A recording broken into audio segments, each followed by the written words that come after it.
I'd like to call this regular city council meeting on September 4th to order. Would you please call the roll?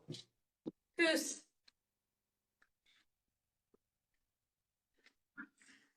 Here. Matani. Here. Bradbury. Here. Gas. Here. Zingy. Here. Kistler. Here. Finnegan. Yes. Here. Thank you. Please rise for the Pledge of Allegiance. I pledge allegiance. Pledge allegiance to the flag of the United States of America, And to the republic which stands one one nation, nation, under God, indivisible, with liberty and justice for all. Thank you. The Ketchikan City Council would like to respectfully acknowledge the traditional first people of this land in Ketchikan, the Tongass Tlingit people. Item 3 is communications. Under communications, we have a mayoral proclamation that I'd like to read. It's celebrating the 85th anniversary of the Ketchikan Garden Club. Whereas for 85 years, the Ketchikan Garden Club has welcomed gardeners of all levels, offering a place to share knowledge, exchange experience, and nurture a love of gardening while growing a lasting friendship. And whereas the club has enriched Ketchikan by promoting environmental best practices, encouraging education on local gardening techniques, and inspiring community pride through beauty and stewardship. And whereas through its dedication and volunteer spirit, the club has created opportunities for residents of all ages to learn, participate, and take pride in the unique nature, natural environment of Southeast Alaska.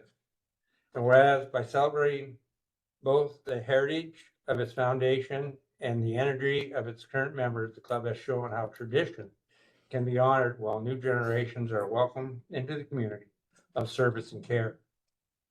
And whereas members, past and present, have embodied a spirit of friendship, education, and service, reminding us that when we care for the earth and one another, we create a stronger and more vibrant community. Whereas the legacy of the Ketchikan Garden Club is not only in the flowers and the gardens that it cultivates, but in the fellowship, joy, and civic spirit that is shown throughout our city. Now, therefore, be it resolved that I, Bob Severson, Mayor of the City of Ketchikan, do hereby proclaim recognition and celebrate the 85th anniversary of the Ketchikan Garden Club, and encourage all citizens to join in honoring this organization for its remarkable contribution, its lasting impact, and its dedication to making our community a better and more beautiful place. There's somebody here to serve. Yeah. Come on up. Okay, sorry. Oh, We're not. please. So we have a thank you for this. And this is for the clerk. Oh. There you go. How about Can that? I just hand it to you? Thank you. And Christy, or, okay, thank you so much. Yeah. Come on up, guys. Here, let's do one. We can't hide behind the podium. Can't hide behind the podium. Oh, yeah, definitely. All right. Right.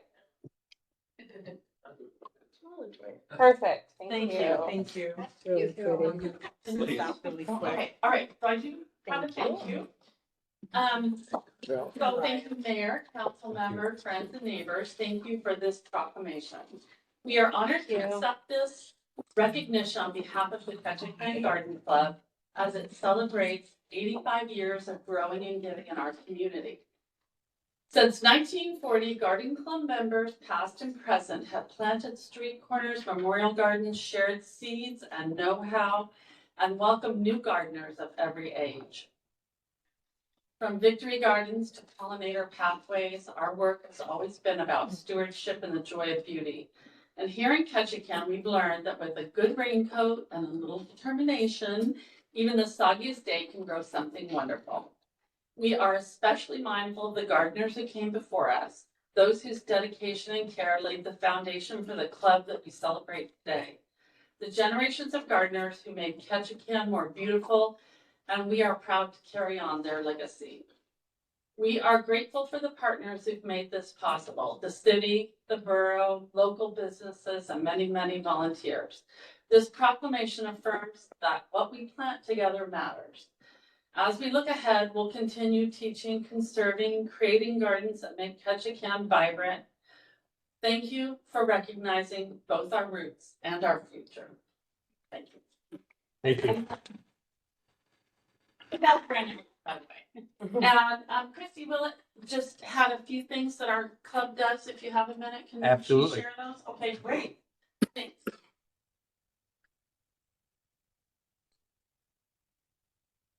Hi, I'm Christy Willett, and as Beth said, this is our 85th anniversary. And at present, our group is over 100 people, and our meetings usually are 30 to 60 people. We meet monthly. And our group today focuses on a love of gardening and sharing what we have learned with others. We have monthly meetings, each with a focus, an educational focus, such as composting or seed propagation, fertilization tips, shade gardens, pest control. Each month is something different. We have community projects. We have presented bouquets to businesses with beautiful landscaping. We have workshops. We pair novice gardeners with master gardeners to help them get started.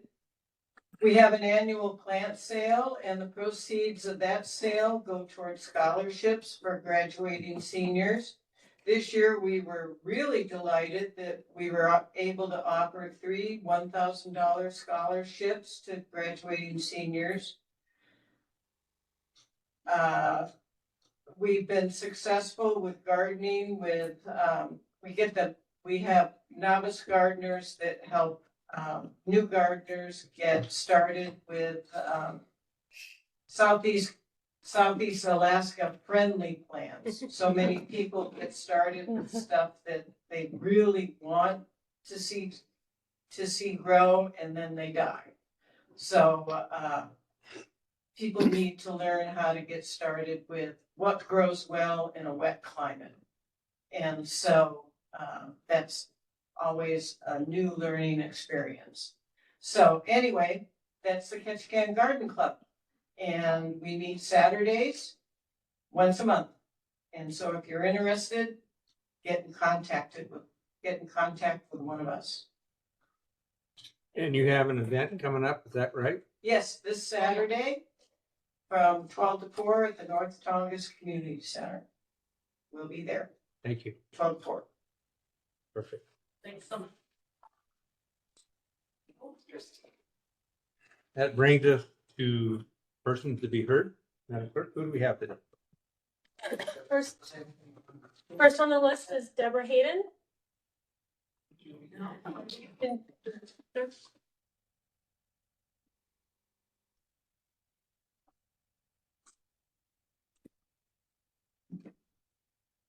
Well, I'm Deborah Hayden. See, 11011 Peterson Court. And I belong to the garden club, but I call my place Ragamuffin Acres. Everybody else is beautiful. Not me. Anyway, it's a fun club. I encourage you all to get involved. And this is Juliana Hefner, who's my partner with all of our housing and case management. So I don't have prepared remarks, but I just want to update you on what we're doing. And then my last report to the council was dealing with the two major things that seem to be the way forward with the project that I've been doing since January with the city. And those are housing, of course, and case management, so that when we find housing for someone who doesn't have it or can't find it affordably, there's also some services that go around that to make sure that their future is successful. And that can include all the things that Juliana will arrange people up with. And I could touch on a few of them, like job training and counseling and things, but I'm going to let Juliana tell you more about the case management. And as far as housing goes, I'm working on some permanent supported housing. We've identified at least a couple properties we're investigating. I went to the Alaska Housing Summit a week or so ago in Anchorage, and came back with about 20 different funding sources that we can access and people who've successfully accessed them who are willing to help us. So we're working on that now, and we have also a partnership with Brooke Avila, a master grant writer, who's gotten millions of dollars for other nonprofits here in Michigan. And we're moving forward with that very, like a juggernaut on the sea. So I'm going to let Juliana tell you about case management. Hi, I'm Juliana Hefner. I've been here a couple times, a little bit, 3175 Jackson Heights. I apologize, I have a bit of a cold. I was the care coordinator for the First City Homeless Shelter. And I've stood in front of the council many times going, what are we gonna do? How can we do it? I'm ready. Well, I'm really ready this time. Earlier, we had you pass out a sheet that says Hope Boulders Ketchikan. That is my company. It is a not-for-profit that has 2 professional clinicians and a medical oversight that we're willing to roll up our sleeves and start doing things. We talked about housing, we talked about case management. But what it is, it's a integrated wraparound service. Whenever you have someone that gets a new job, if they don't have transportation that's 50 miles and the bus line doesn't go there, you have to do some planning. If you don't know how you're gonna keep groceries in the house, but you have to send the kids to school and do everything you need to, and it's really not working out with the way that expensive groceries are, you really have to figure that out. So the pre-planning, the planning, and then the peer support around there really works out. Coordinated entry, it's part of First Housing. They will go through the HUD program that works with us to go through, and we'll make sure that people not only get into housing, but they're able to work with the landlord or work with our program with the go through, and then have somebody to go to if they need to. A lot of people don't connect to services because they don't know how, they're embarrassed, or they've been told no before, or they don't qualify, when reality is they probably do. So it's one of those things that we have to do as a community, come together. We don't have a low barrier shelter. We really don't have a shelter that offers case management or any kind of connection services. And this is an ideal match. If you put qualified personnel on site, like a manager that is trauma informed, able to do the case management stuff and monitor the property, win-win. They'll be able to get all the information they need to be able to get the services they need. They can come down to our service and get services. We can connect them to other people.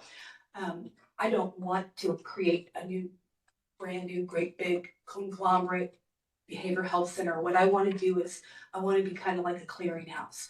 I want to be able to help everybody connect to the services that we already have that are really great. Get everybody in the door, help them with peer support and let them know it's okay. We've all been there several different times, different ways, and that we can get them to where they need to be. If they want to put forth the effort, we're going to stand beside them.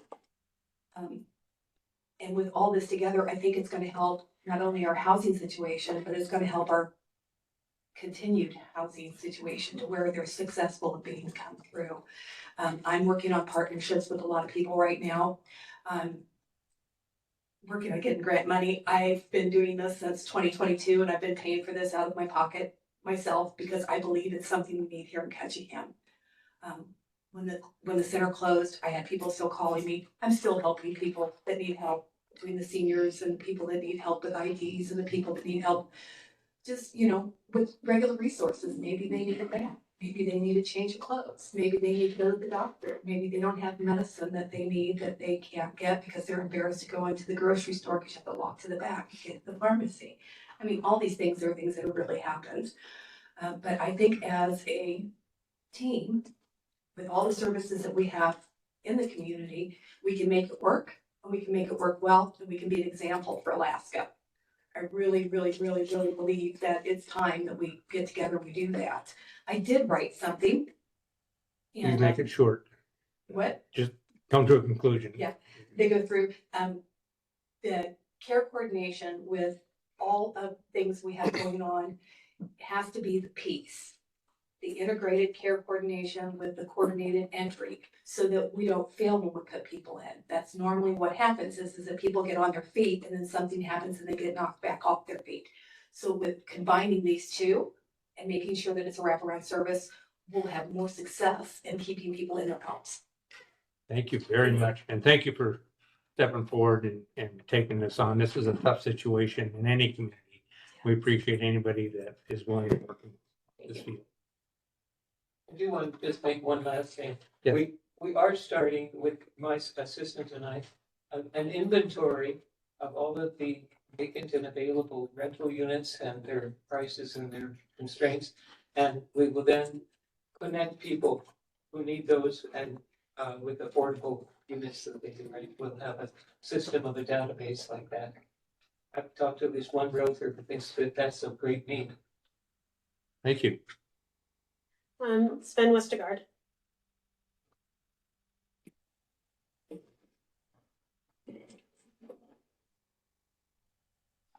Evening, Sven. Good evening, honorable mayor and council members. My name is Sven Westergaard. I'm here to represent the IBEW Local 1547. During our last negotiations, we pushed to try to ensure that the longevity bonus was secured, put it into the collective bargaining agreement for the city of Ketchikan. Management assured us that they would fight to keep it and maintain it. Now, despite those assurances, we are seeing benefit reductions for this. That's not only disappointing, but it feels like a broken promise. To all the people that have given years, in many cases decades, to the service of this community. This decision undermines the morale and sends a message to long-term employees that their dedication is not valued. For many, this is more than just the money, just the pay. It's about the respect for their commitment to this little island community, and reducing the benefits chips away at the trust between the workers and leadership. And it may open up the door for grievances and litigation. On behalf of our members, because they're my members and they're also your guys' employees, I urge you to stand with the employees who keep the city running every day and protect that longevity bonus. Thank you guys for your time. Thank you, Sven. That's all we have, Your Honor. Okay. At this time, I'd like to call up Chief Hines. We had an unfortunate incident today, and community can be judged how they respond to these events. Also, our police chief, if you have anything to add to it, please come forward also. It was a coordinated effort across the community, and I wanted to speak to that a little bit. Good afternoon, Mayor and Council, members of our community. So we suffered a tragedy in our community today. A visitor in town was involved in an accident. So I'd just like to draw in our sincerest condolences from my staff and the police department staff on that loss of life. As you know, we had a vehicle in the creek today, submerged underwater. In that vehicle entering the creek, it took a pedestrian that was walking with them. So that pedestrian was between the car, went through the guardrail or fencing, and down almost into the creek. Her husband, who was nearly missed, jumped down to assist her. I arrived rather quickly. And one of the most amazing things I saw today was Detective Amanda Hatchett. She was on the roof of the submerged car performing CPR on the driver of that vehicle, who survived because of her efforts. Yeah, it is amazing. What I saw today, I'm really humbled by the fact that I've been given the opportunity to serve as the chief of the fire department for such an amazing group of individuals. They all performed above and beyond today. The police department, the fire department, our dispatchers who remained calm and encumbered. While this incident was occurring, we had two other occurrences where we had two additional ambulance calls occur at once. So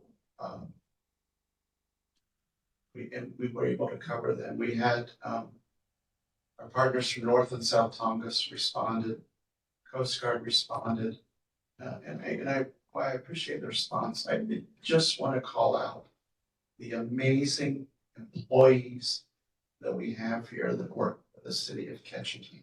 If you've not seen it or you don't appreciate it, you're missing the boat. We had our Cape View Electric shut off the water turbine to reduce the outflow of water to make it safer for our crews to work in that. We had our street department there almost immediately, lending hands, setting up barricades, trimming trees, doing whatever was asked of them. We had Public Works Engineering there, starting the process of getting the car out of the creek. Manager Simpson, assistant manager, acting manager Simpson, it's confusing to me, whatever. Tracy and Sean showed up on the scene. We had almost the entire police force there with administrative, all working hard for the common goal. Chief Matson donned scuba gear along with one of our firefighters and entered that environment to hook and remove the car because of how deep how the car was below water. We had debris when we lifted the car out that was floating down the creek. I didn't allow my people to go remove that debris. They had worked their full cycle. They needed rest, risk analysis. I'm not going to risk them. However, your Ports and Harbors Department stepped up and went to work to do that. Kim Simpson left her job to go to field the myriad of public information requests. Unbelievable. I'll let Chief Madison talk for a minute, but he spoke not that long ago at Friendly Council talking about how our city employees routinely step out of their comfort zones and do what's asked in these situations. Not because they have to, because no one would fault them if they didn't do that, because they want to, and they want to make this community as best as possible. So members of the community, if you're watching, you see any of our city employees, streets, anything, and give them a pat on the back, right? My folks know what's expected of them. Go risk their lives and make the rescues. That's not really what's expected of a lot of our workers, but that's exactly what we did. Councilmember Bradbury was on the scene. Fantastic help, moving equipment, helping stuff get organized. So it is just humbling to me and amazing to me to be part of such a great organization. These folks do great things every day. I don't really have a whole lot more to add to that, but I will start off first with my condolences to the 57-year-old pedestrian that was killed today and to her family. Condolences to her family, but I will say a few other things. As far as the investigation goes, it continues. We were able to document the scene well, and it's from items from seized assets, forfeited money, so drug monies that we use. The Trimble was used again, so that was able to scan and do photos. It's been tremendous over the years since we've had it. It's been a valuable piece of equipment. I'll also say that a couple other people put themselves at risk. The two bystanders, one local and one other cruise passenger who was a Marine, got the driver out of that vehicle, which allowed Detective Matlin to start CPR and then ultimately be placed on the rocks, and that CPR continued. So I would also say to the community, if there's anybody that has photos or videos, to please contact the police department. We're interested in those so that we can attach them to the case, so that we can have some finality as far as come up with conclusion as to what happened. And we have some video and we have some photos already, which have been a tremendous help. But if you have them and you haven't contacted us, to please get a hold of dispatch on our emergent number so we can get those. Really don't have anything other to add. I think you've all seen the press releases that have been coming out. I don't know if it's appropriate to take questions, but we can certainly do that. Yeah, I think I just wanted to make sure there's recognition for the efforts of the community and of course the departments in regards to responding to this incident. It's a tragedy as it is, but how we handle the tragedy shows what kind of community we are. So thank you. I would just like to end by saying this. gratefully appreciate support with the council and the community. We had a Swiftwater training class. We properly equipped our people. We could not have entered the water today without that Swiftwater training and that equipment. It's so important. And from the bottom of my heart, thank you for your support because it made a difference today. And thank the community for their support because it, without a doubt, made a difference today. Thank you. Thank you.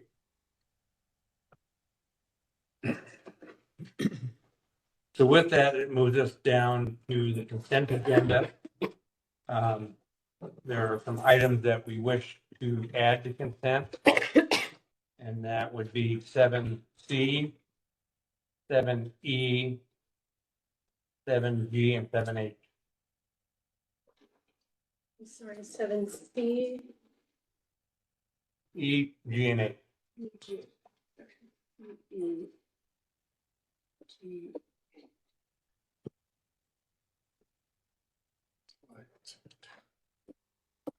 If there's, are there any objections?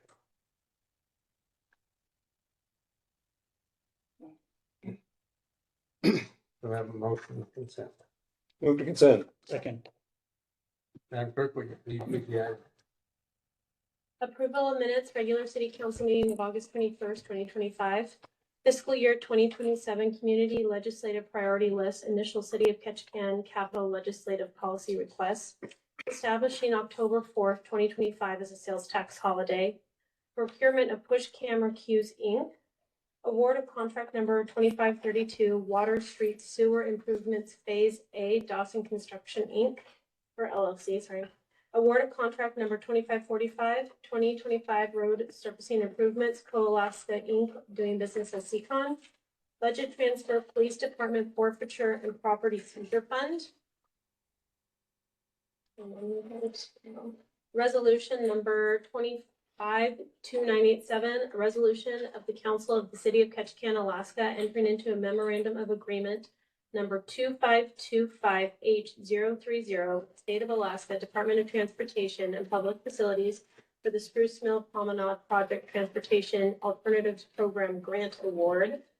Award of contract number 2538, wastewater SCADA upgrades, back controls and automation. Change order number 2, final contract number 2507, wastewater generator replacements phase 1, Ever Electric, Inc., doing business as Island Electric. And resolution number 252988, a resolution of the Council of the City of Ketchikan, Alaska, urging immediate action for effective sea otter management to restore Southeast Alaska's shellfish commercial fisheries and subsistence harvests. Thank you. Anybody have any questions? Yeah. Your Honor, I'd like somebody to speak to, because it's big money items and I know it's part of the budget, but the public needs to know. E, award of contract number 2532, F, award of contract number 2545, and also C, that we move into consent regarding the Spruce Mill Promenade Project Transportation Alternative Program Grant Award. Lacey.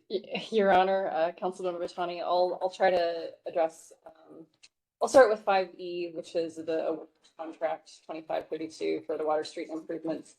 So back in June, Public Works Director Seth Brackey gave a presentation to the council on a number of wastewater projects that would be commencing over the next several years to do major improvements and replacement of failing and aging wastewater infrastructure throughout the Tongass Avenue corridor. This particular project is needed now, not only because of the deterioration of the infrastructure, but we're trying to do this again in advance of the work that the state of Alaska is going to do in that corridor to resurface the road. We are funding this particular project with a state revolving fund loan. So we have the funding in our budget, and we need to move forward with the project again before the state of Alaska does their work. So I'm hoping that addresses any of your questions. I don't know if Amanda and Kara, you want to add anything further to it. We are planning on kicking off this project in October. So we're trying to coordinate it in the off season so that it's not impacting our very, very busy roadway, and causing additional traffic impacts. But Kara, would you like to add anything further? Kara Drzak, Assistant Public Works Director. Lacey, I think you covered it, but I'm here to answer any further questions. I'm good. Hearing and seeing none, but also I'd like to thank you for your service today. I saw you on scene working very hard to manage the aftermath of that. So thank you. It's an honor to serve. Thank you. And your Honor, I'll just go, if that's all right, to go Yep. to the next item that I- Councilmember Matani had questions about, and Kara perhaps should not have walked away, but that's okay.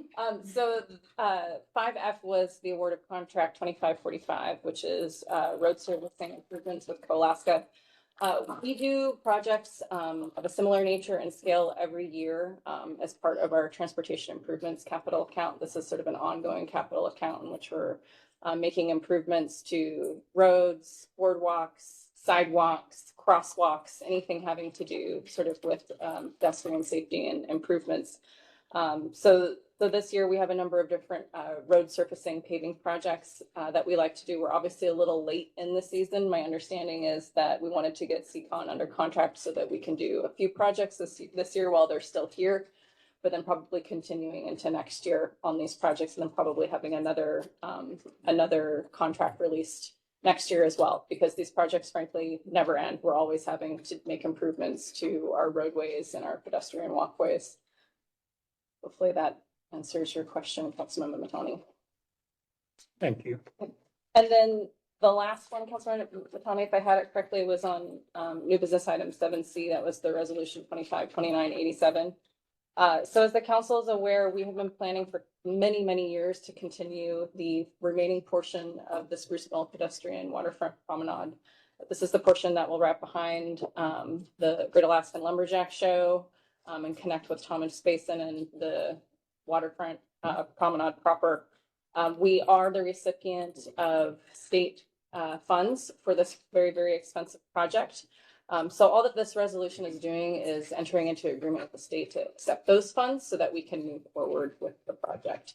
The city does have a match with the project. It's about a third the cost of the project, which I think is about $2.3 million for the total project. So we're very fortunate that we're receiving these funds so that we can complete the project, because again, we've been talking about completing this project for many, many years. So it's well overdue. And on days like today, when we have a lot of pedestrians in town, it's nice to have these dedicated, large thoroughfares that can direct people from the waterfront into town.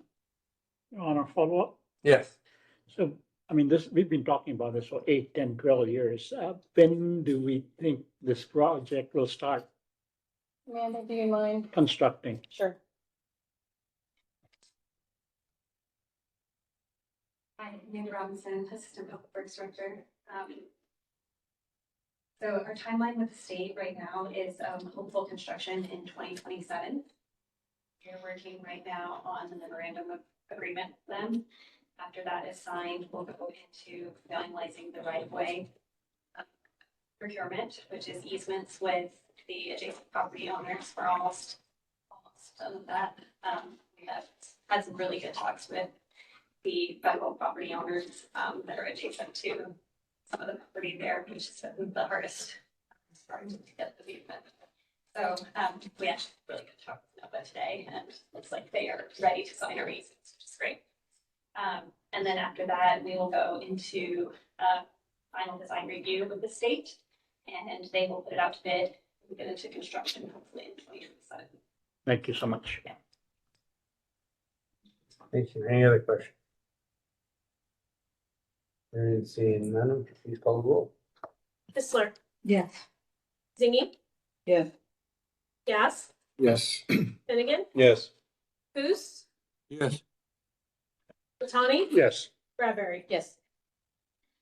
Thank you. That moves us on to unfinished business, the appointment to board commissions. I'm the appointment of Stephen Reed to the historic commission. And I'd like to recognize that there's a lot of individuals that donate their time to a number of these different boards that we appoint them to, whether it be the harbor boards or other associated boards. And I'd like to thank them for their community service. Brings us item, new business. Item A, budget transfer authorizing electric and solid waste financial planning and rate study services contract. Catalyst Incorporated. Do I have a motion, please? And there are two motions here. Is that correct, Lacey? That is correct, Your Honor. Your Honor, I move the City Council approve a professional services contract with Raftellus Inc. in the amount of $74,310 with funding from the Electric Division's Management and Consulting Services account number 640.04. Establish a 10% contingency in the amount of $7,430 and authorize the city manager to execute the contract documents on behalf of the council. Do I have a second? Second. It has moved in the second. Lacey, do you have anything to add? Yes, Your Honor. We actually have a representative from Raftellus here tonight, joining us online. And I will probably ask Finance Director Michelle Johansson to give a little bit of an overview. But following the City Council's adoption of a rate setting policy, in which it was determined that there were a number of our utility accounts which had rate structures and revenue streams that are deficient for supporting current operations and capital improvement. Staff has been trying to find ways that we can better analyze our rate structures. As you all know, we now have a rate engine software with Waterworth, and that's very helpful. But that software program is limited. It does not do a deep dive on our rate structure. It simply plugs in how much revenue you would need in order to support future ongoing capital and operations. And Michelle was able to locate and have conversation with the company that we are asking consideration of tonight, which is Raftellus, which specializes in municipal utility rate structures and other revenue and financial planning. What we're wanting to do and what we're seeking City Council consideration of tonight is to enter into an agreement with Raftellus to look at the rate structures for the electric division and also the solid waste division. We have other divisions that are in need of the same type of analysis and consideration, but we wanted to start with these two, particularly the electric division, which has a rate structure that is maybe not as modernized as it could be. I'm going to stop and allow Michelle to speak a little bit, and then perhaps also Raftellus as well. But so we may have a technical difficulty. She said she can't hear. So yeah, she said she still can't hear. Do you have it? And the only thing I can suggest is turning up the volume on her thing, because we haven't. We did a test with Koos and he can hear, and I don't know what else. I'm so sorry. So can you unmute her and see if she can look what that cause? It shouldn't cause anything if he's able to give her that request to unmute. That's sad. Yep. Can you hear us? No, She's unmuted. So she can talk. Maybe I'll let her know we can hear her. But I'll start by I'm texting her, so let me just let her know. It'll be 1 minute. So as Lacey mentioned, we have a policy that we passed in 2024. And part of that policy is making sure that we have rate reviews, that our rates are fair, that they are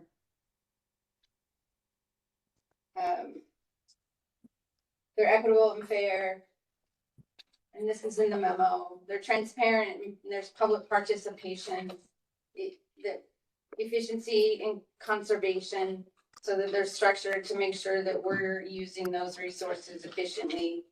There's long-term sustainability. Rates should be set with long-term financial, system, and environmental sustainability in mind. and then in compliance with regulations. So, with that in mind, what I've heard from the council in communication is, are rates fair? Should they be on the residential? Should they be on the commercial? So it comes back to, are they fair and equitable to all of the ratepayers? And another thing, the communication to the public. We want to make sure that we are communicating with the public, but we first need to establish, make sure that our rates are correct, that we're assigning the proper rates to the proper rate classes. So, what I'd like to be able to say is not just, yes, we need rate increases and possibly 8% for 5 years. What I'd like to be able to say is we had someone evaluate our rate structure and they've helped us make it more efficient, and we're assigning the right rates to the right classes. So it's not, I don't want to raise rates. They're my rates too. I have to pay them. So, and I understand, I think about my kids, they're young, they're 21, 25, they're starting out their lives. Do I think that we want to burden our young constituents? No. We need to establish rates where we can pay for capital improvements in the future, make sure we're healthy so that we can pay for annual capital improvements that aren't just these major improvements. We need to establish whether it's best to have a debt service payment, or it's best to make sure that we're establishing a rate that puts money away to pay for those annual major maintenance items or a piece of equipment every 5 to 10 years. So these, we can evaluate what we can, of course, but they've been working in this sector for many years, and having somebody else give us guidance in this area, I think is beneficial to not just us today, but us tomorrow, us 5 years, 10 years. So I just would appreciate consideration, and I'm going to text her to let her give a little rundown of what they are and what they do, if that's good.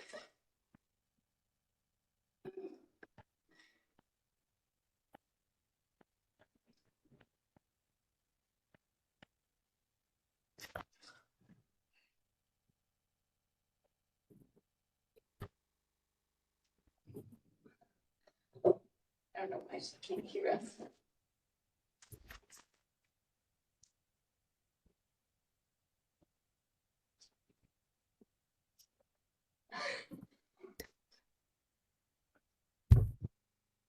Can y'all hear me? Hi, I am unable to hear anything that's been said, so maybe Michelle, I'm happy to talk if you can hear me. Maybe just an overview of services, is that general introduction? Okay.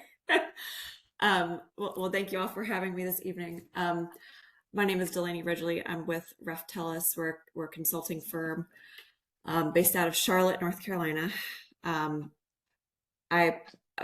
What we are is we're a consulting firm for municipal entities. What that means is we don't work, we kind of specialize in the local government, municipal sector, providing all sorts of services. I always say we do everything except engineering and legal work. We can't stamp projects, we can't design projects, we can't provide any legal advice, but we can pretty much do everything else. I personally am on our finance team. That means I do municipal or finance work all day, every day. I do rate studies, cost of service studies, fees, debt issuance supports, grant applications, all that good stuff. Specializing again in municipal finance. We have teams of folks who do strategic planning and facilitation, organizational assessments, strategic communications, technology services, you name it. We work with a lot of local governments all over the country, every size, shape, and condition. So very honored to be in front of you guys tonight, and thank you for having me.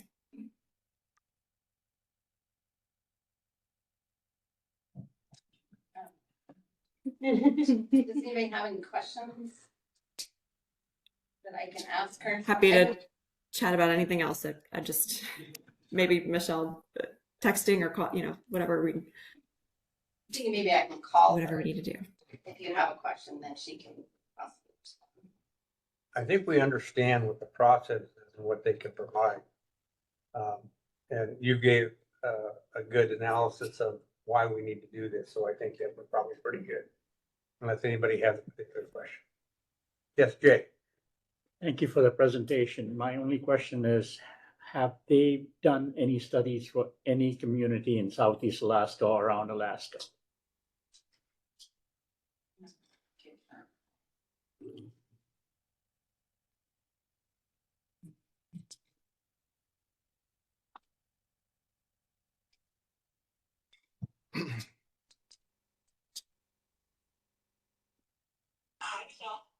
Hello. So we decided to give you a call since you can't hear, and hopefully this is a little bit easier. Can you hear me? I sure can, yes. Okay. You guys can hear me still? Yeah. So we had one question, and it is, have you worked with any communities in Alaska or Southeast Alaska? Yes, we've done some strategic planning work in Alaska, yes. Which community? Do you have the community offhand? You know what,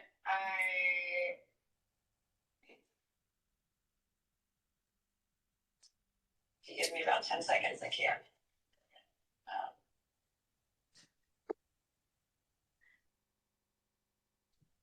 It looks like we've done Anchorage. Actually, we've done quite a few. Sorry, I'm not on the strategic planning team, so it's a planning study we've done. Forgive my pronunciation, but Juneau? Juneau? Yeah. Juneau, yes. Yep. Thank you. Anchorage, Juneau, and looks like,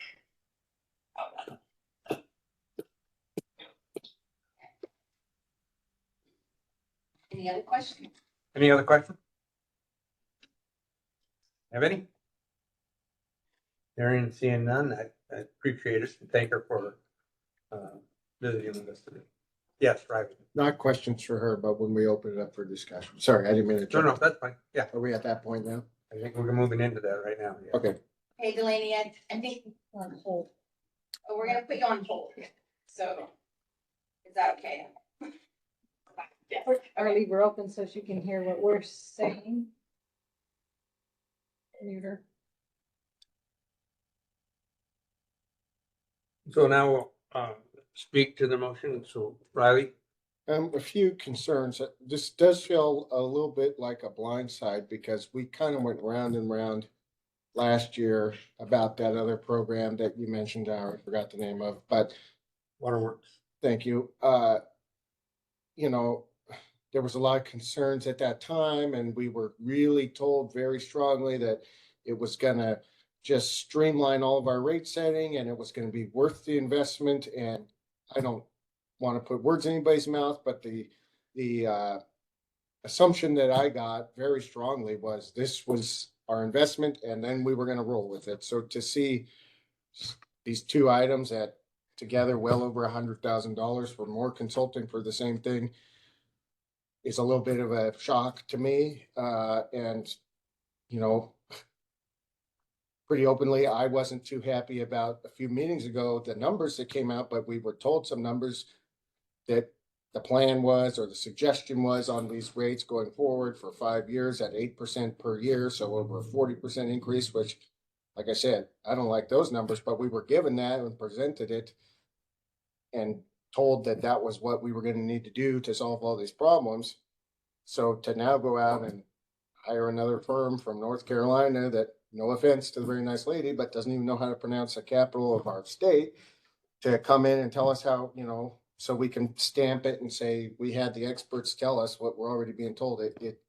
I can't support it for that reason. It seems like we've already invested in the software, been told what staff wants us to do. And at some point, with all due respect, I feel like this is kind of something that falls within the duties of our management. So I can't support spending over 100,000 to do this. Anybody else? Yes, Jay. Thank you, Your Honor. I agree with Councilman McGinnis. When we got Waterworks, we were told that that was all, everything will be streamlined, all the rates will go through that. We will not need anything else. That'll make it easy. We invested in it, and now here we are again, as we've done years over years, get consultants. And many times, when the consultant reports come in, we don't do anything about it, they're shelved. Okay? And other times, we use those reports to change rates or studies or items anyway. I mean, here we are, we need the money for longevity pay and other issues that are a necessary spend, and we are going out and getting consultants again. I cannot support this.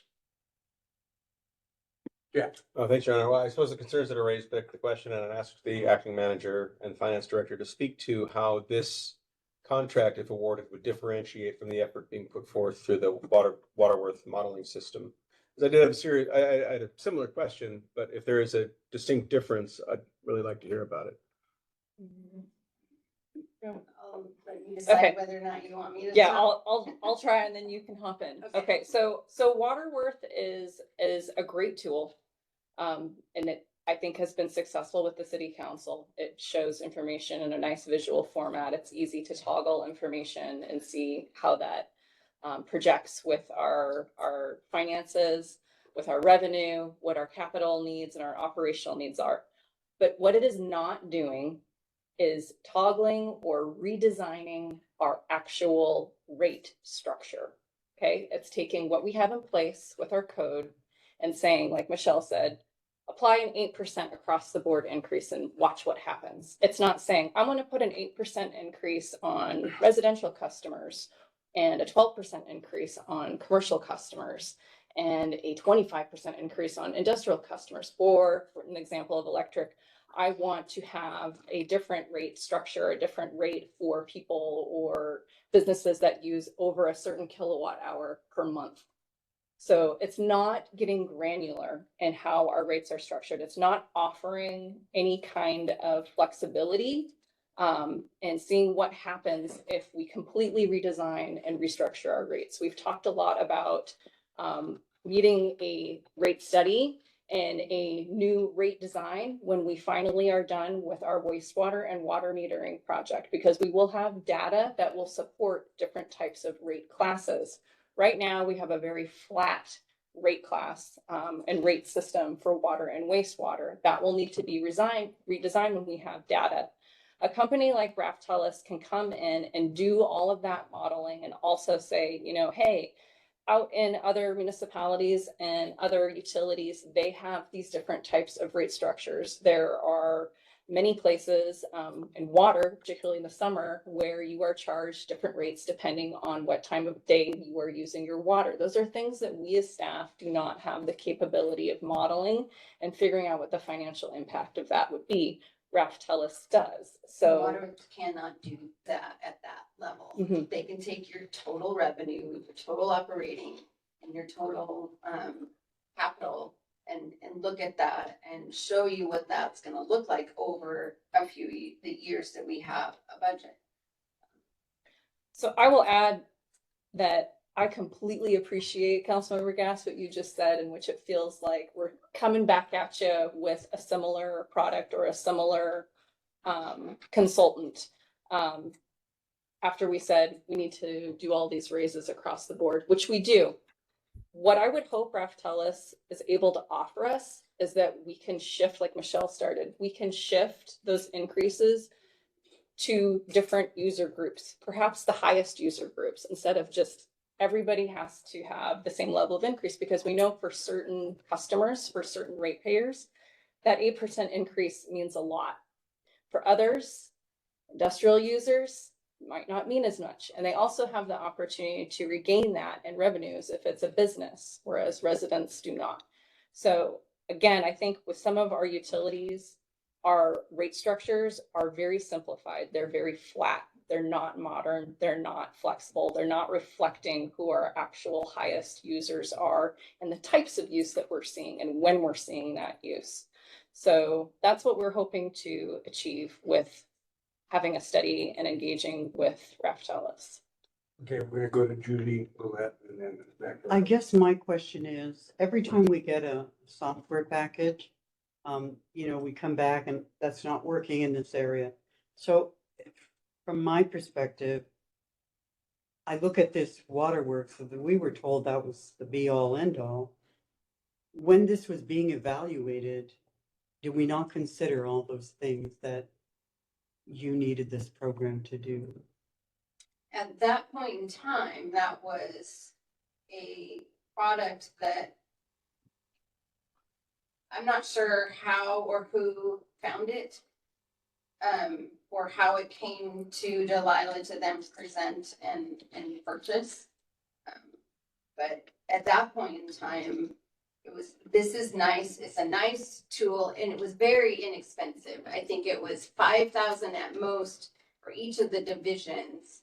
Some of them were only $3,000 to $3,500, I think, or we split it evenly. I can't remember. We may have assigned a different amount per department depending on revenue, but it was very inexpensive. But that's reflective of the tool. The tool is you put some numbers in and it gives you the graph, and it is great. It's a nice visual tool, but it isn't digging into the details to say, yeah, when, like Lacey said, because they worked in this sector, they worked with other utilities, they worked with solid waste, they work with storm drain revenues, which we don't have a structure for. If we can develop a structure for storm drain revenues, that's a fully new revenue source. So they are a resource that can help us operate more efficiently with the revenues that we have and provide guidance to give us, say, they look at our capital project listing, 5 years. I think we should probably have a longer term project listing so that they can help with that. This would be debt service. This is what you need to raise in revenue. This is, this is what you need to cover on an annual basis. It can help with that, and then also identify areas where maybe we aren't capturing the revenue that we could if we had a different structure.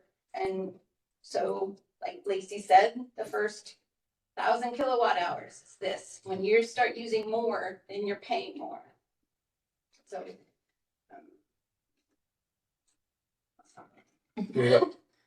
So, I too was shocked to see this come across, because of the Waterworth, expenditure that we already had, and the rates that we had already planned on increasing. I do understand what you're saying about, the different levels of service, and possible new revenue sources is a good idea, but I have a hard time jumping into something like this when we don't even have an electric division director right now. And I'm keeping my brains going back and forth. Well, are we doing this because we don't have somebody in the electric division and we need somebody to do this because we don't have? But then if we get somebody, maybe they've got better ideas of maybe what should be done. And it seems to me like this, though it might be a good idea, I just don't like spending the money right now. I'd rather put $74,000 into getting an electric manager personally. Yeah. So one thing I will ask is if you want to, I don't have a problem going with my numbers. I'm comfortable with my numbers, but I'm not in the industry. I'm not out there preparing rates for electric, for solid waste, for wastewater and water. That's, we're preparing numbers based on the information we have at the time. Am I an expert in any one of those specific areas? No. I think I do a pretty darn good job. There's a lot to this job, and a lot of people don't even, I think they think I sit back there and put my feet up on a desk. Well, that is not what happens. Believe me, I work a lot of hours and I think that I do a good job. But am I arrogant enough to stand up here and say, I've thought of everything? No, I'm not, and I'm not going to. Do I think it's good for us? Would it be in our best interest to make sure that going forward, we are putting ourselves in the best situation, that we aren't telling everybody, yes, we have to put 8% on all these when we maybe only need 3 or 5. I really don't think that's the case, but I don't want to. I think everybody was maybe a little bit shocked at the rates that we were suggesting. So when we looked at this, what we looked at was, is this in our best interest to make sure this is what we should be doing for the health of our community and the health of the city and KPU together? And we've had the comments multiple times. Who should be paying for this rate increase? Is it residential? Is it commercial? Is it industrial? Is it everybody? Someone else that's in this industry, that has the expertise, done this many times, I think has a better look at that and can look at our rate structure and help us with that.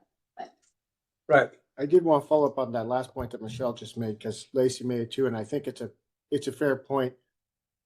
And I know that this program would do more complex things, but a big piece of this, it sounds like, is, as they both have said, is who pays what percentage, and how, the industrial and the commercial and the people who use more hours. But really, I think at the end of the day, that's a council choice where the council is going to have to, consider all the information. Nobody wants a raise. I know for sure businesses are struggling as well as residents, so there's no easy answer. But at the end of the day, with whatever increases are brought forward, I think it's up to us to say it's level across the board, or we want to charge the commercial users a higher rate. I don't see why we need an expensive piece of software to tell us that. I think that's a choice for the body. Judy and then Abby. Well, I think, Michelle, you don't give yourself enough credit. I mean, you came up with that 8% increase based on obviously some data. And so perhaps you're a little nervous now that it's 8% and people are going to freak out. We'll get the phone calls. We'll take it. But I'm just saying, how long have we used Waterworks? I think we need to give that piece of software, I guess, an opportunity. Get our electric manager. They might have software. I mean, how did we end up with Waterworks? Let's be real. We had a manager who had used that before and said it was great.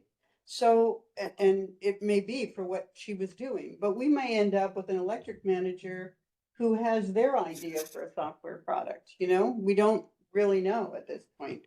I think I can't support this right now. I think that we need to just work with what we got, trust in our financial person, and move forward. And the decision falls to us, like Robbie said. So. I was just wondering, if we were to move forward with something of this nature, what is the timeline for this? Is this like in a year we'll get rates, in 30 days before budget, after the first of the year when we've already made decisions? Kind of if it were to go through, what are we looking at? So we asked them that question. And so starting it now, that was kind of the accelerated. We were thinking about putting it in the budget, but then we're already behind a year. And we know that we have VA agreements that have to be funded and things that are coming up next year in capital, and we're behind, right? We're already behind the 8 ball as far as increasing certain rates. So they said that they should be able to get it to us by the end of this year. So we come back in January. The hope is that we could come back in January with the plan and implement rates at that point. So to follow up on that, I was not in the Waterworth era that everybody else is here. I am concerned about spending that amount of money and then it not coming to the budget when we're gonna have to make these cuts because I just worry about the timeline of it in terms of spending that much money. I don't want to go through a budget knowing that in, 2 weeks' time, it could come back and everything we worked hard on looking at in the budget comes back and they're just like either astronomical or you didn't need to raise it that much. Or I'm not really a fan of that structure. I feel like Waterworth could and maybe did help lend to the 8% increase that has come up with, but we did use that for other rates. And it said, you suggested overall you need to make this much money, and they were able to break it down. Our team was able to break it down into simplified terms of increases. So I, as Judy said, doesn't give our finance team a lot of credit there, but I mean, you've looked at the numbers and whatnot, and no offense to the company, but I feel like your numbers are probably more accurate than comparing us to Juneau or Anchorage or to other Charlotte, North Carolina. Now, maybe this is something we long-term invest in or, something for next budget cycle so that when budget cycle does come before the council, that there's actual data that we can make proper decisions off of. But I don't want to make a decision and then 2 weeks later be told something totally different. I feel like that happens too often and not in favor of that type of structure. Yes. I just want to clarify, it's not a software. Sorry, It's a study. study. Sorry, Yeah. study. So it's a study and a plan. Sorry. To going forward. So, my apologies. I would, no, it's fine. Just wanted to clarify. So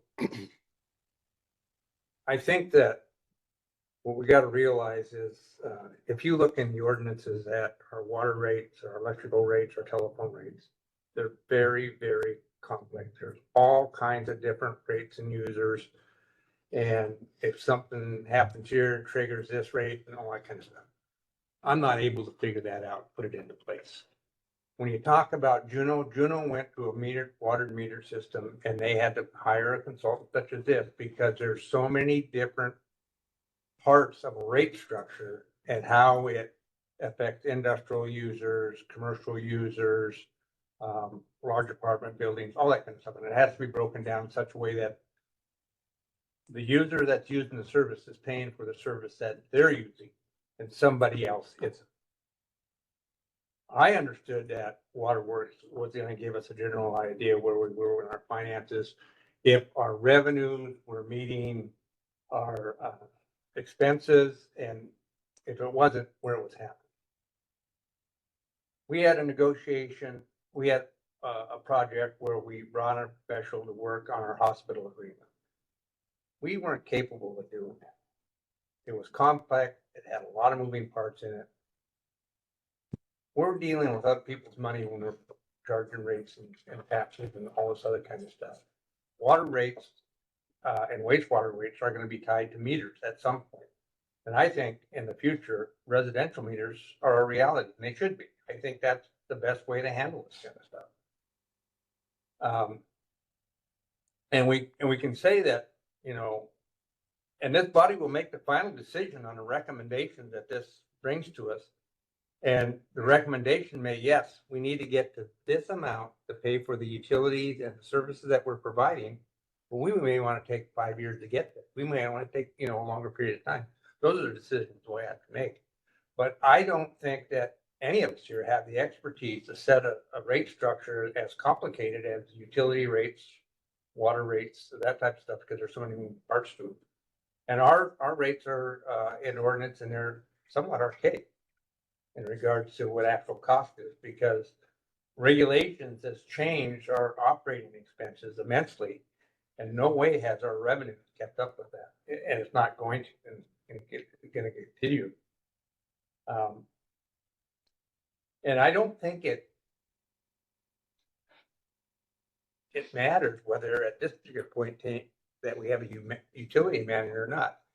Now, when I think they talked about the Waterworks things, you gotta realize that those utilities work with a utility board, something that I'm in favor of, and they're empowered to work with the utility manager to help come up with these rate structures and suggest those increases and come up with a full R&R plan for replacement of our infrastructure.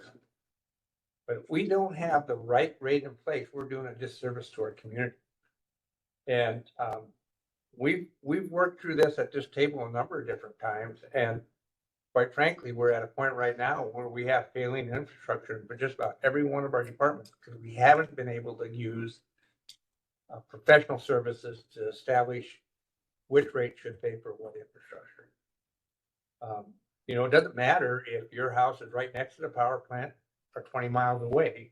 The rate structure is to that effect, and we know that the rate structure in water is we have large users that are paying a minimal amount and not covering the cost of the amount of water and infrastructure. It costs us an X amount of dollars to treat every gallon of water that comes out of our plant.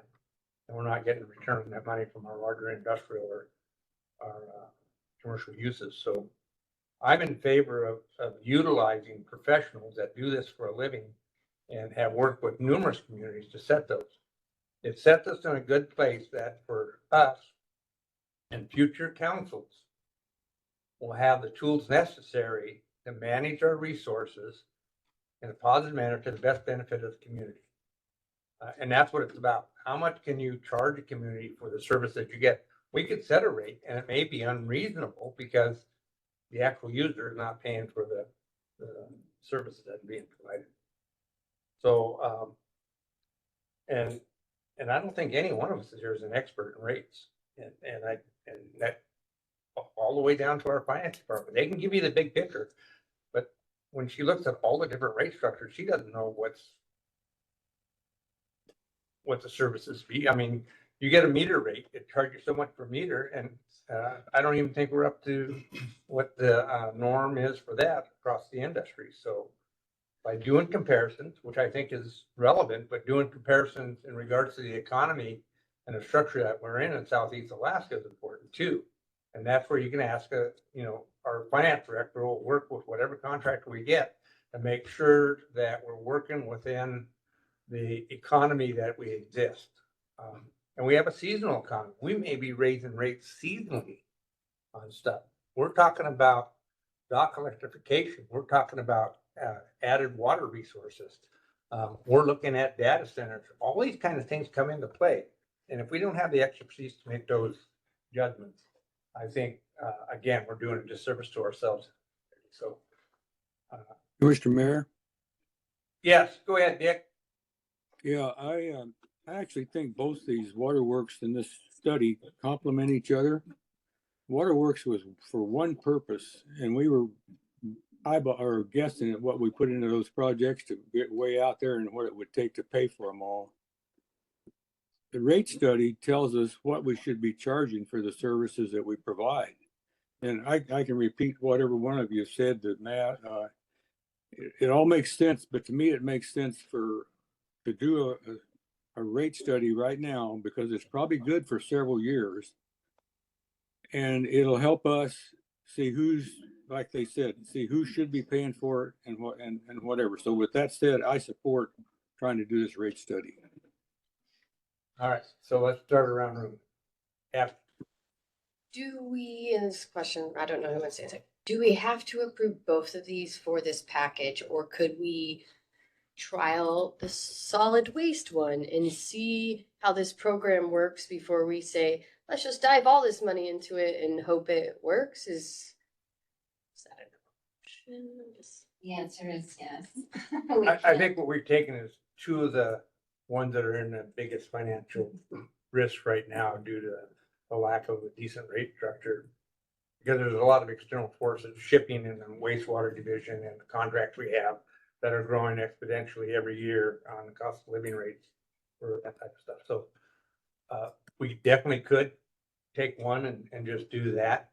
But I think the attempt here is to get these guys on even keel. And I understand that. And the only reason I suggest, I mean, I've already said my piece on why I don't necessarily support this, but maybe if the staff feels like this might be a potential good program long-term, could we do the cheaper option with solid waste? We know that the barge holds us hostage there. So could we start with a smaller one and see if it fits what we actually are looking for? And then potentially if they come back in January and they're like, oh, this is it. And we look at it and go, wow, okay, that was actually useful or gave us what we intended for, then maybe look at doing other departments. I think the intent is to continue down the line and do the other department stuff, but good suggestion. Riley, did you have something? No, I don't. I'm ready to vote. Yeah. Yeah, thank you, Your Honor. I'm going to echo Councilmember Coos to a small extent here and just add a couple thoughts of my own. I definitely understand the sticker shock, felt a bit of the same, and I did have questions about Waterworth relative to this program, and I appreciate the distinction that's been made. I think Councilmember Coos really spoke to the reality here, which was that Waterworth was a tool that was applied to solve some of, or at least better understand some of the rate setting dilemmas that we find ourselves up against. But in terms of getting into the granular detail, it's insufficient to the cause of bringing our rate structure into a format that makes the most sense, not only for the division, but for the community at large. And the idea of dynamic pricing or the idea of weighted pricing, especially if it diminishes the burden on the householding, the residents, the individuals living in our community that feel, I think, the bite of those increased rates the most, I would be very much in favor of finding the most efficient way forward for each of these divisions, to be honest. I mean, I appreciate the question Councilmember Bradbury is putting forward, but I'm sort of in for a penny, in for a pound on this. I feel like if we're going to take this step, we should just go ahead, in my view, just go ahead on both of them. Because understanding the sticker shock, I really see this as a long-term investment that pays for itself over time. If we bring our rate structure into a place where we are meeting the needs of the utility, then the 100,000 and change that we're proposing spending here will come back to us many times over, is my view. Yeah, I just don't think it's the right time. I think we need to wait. We need a city manager, we need an electrical manager, and I just think we should wait until we get those set before we jump into doing something like this, even though it could be a good idea to get in there and do it. I just think we should wait until we have the leadership in place to guide it. Judy, you have anything? No, I'm ready to vote. Jay? Call the question, John. You've heard the discussions and the input, and we have only the first motion ahead of us right now. Is that correct? We haven't made the second one yet. So the motion one was the one in regards to the electrical division. Would you please call the roll? Zingy, Wait, did you call me? Yeah. No. Gas, No. Coos, Yes. Kistler, No. Finnegan, Yes. Bradbury, No. Matani. No. That motion fails. Brings us to the second motion, number 2. Do I have a motion, please? Your Honor, I move the City Council authorize a budget transfer in the amount of $42,710 from the appropriated reserves of the Solid Waste Service Fund to the Solid Waste Collection Division's Management and Consulting Services Account number 640.04 in the amount of $21,355 of the Solid Waste Disposal Division's Management Consulting Services Account number 640.04 in the amount of $21,355. Approve a contract with Raftelis Incorporated in the amount of $38,830 with funding to come from the Solid Waste Collection and Disposal Division's Management Consulting Account number 640.04, establish a 10% contingency in the amount of $3,880, and authorize the city manager to execute the contract documents on behalf of the council. Do I have a second? Second. It has been moved and second. Discussion.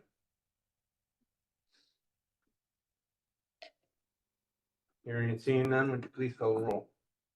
Gas, No. Bradbury, Yes. Finnegan, Yes. Coos, Yes. Matani, No. Zingy, No. Kistler, No. That motion failed. Moves us on to item B, revised longevity pay policy, City of Ketchian 1.03. Do I have a motion?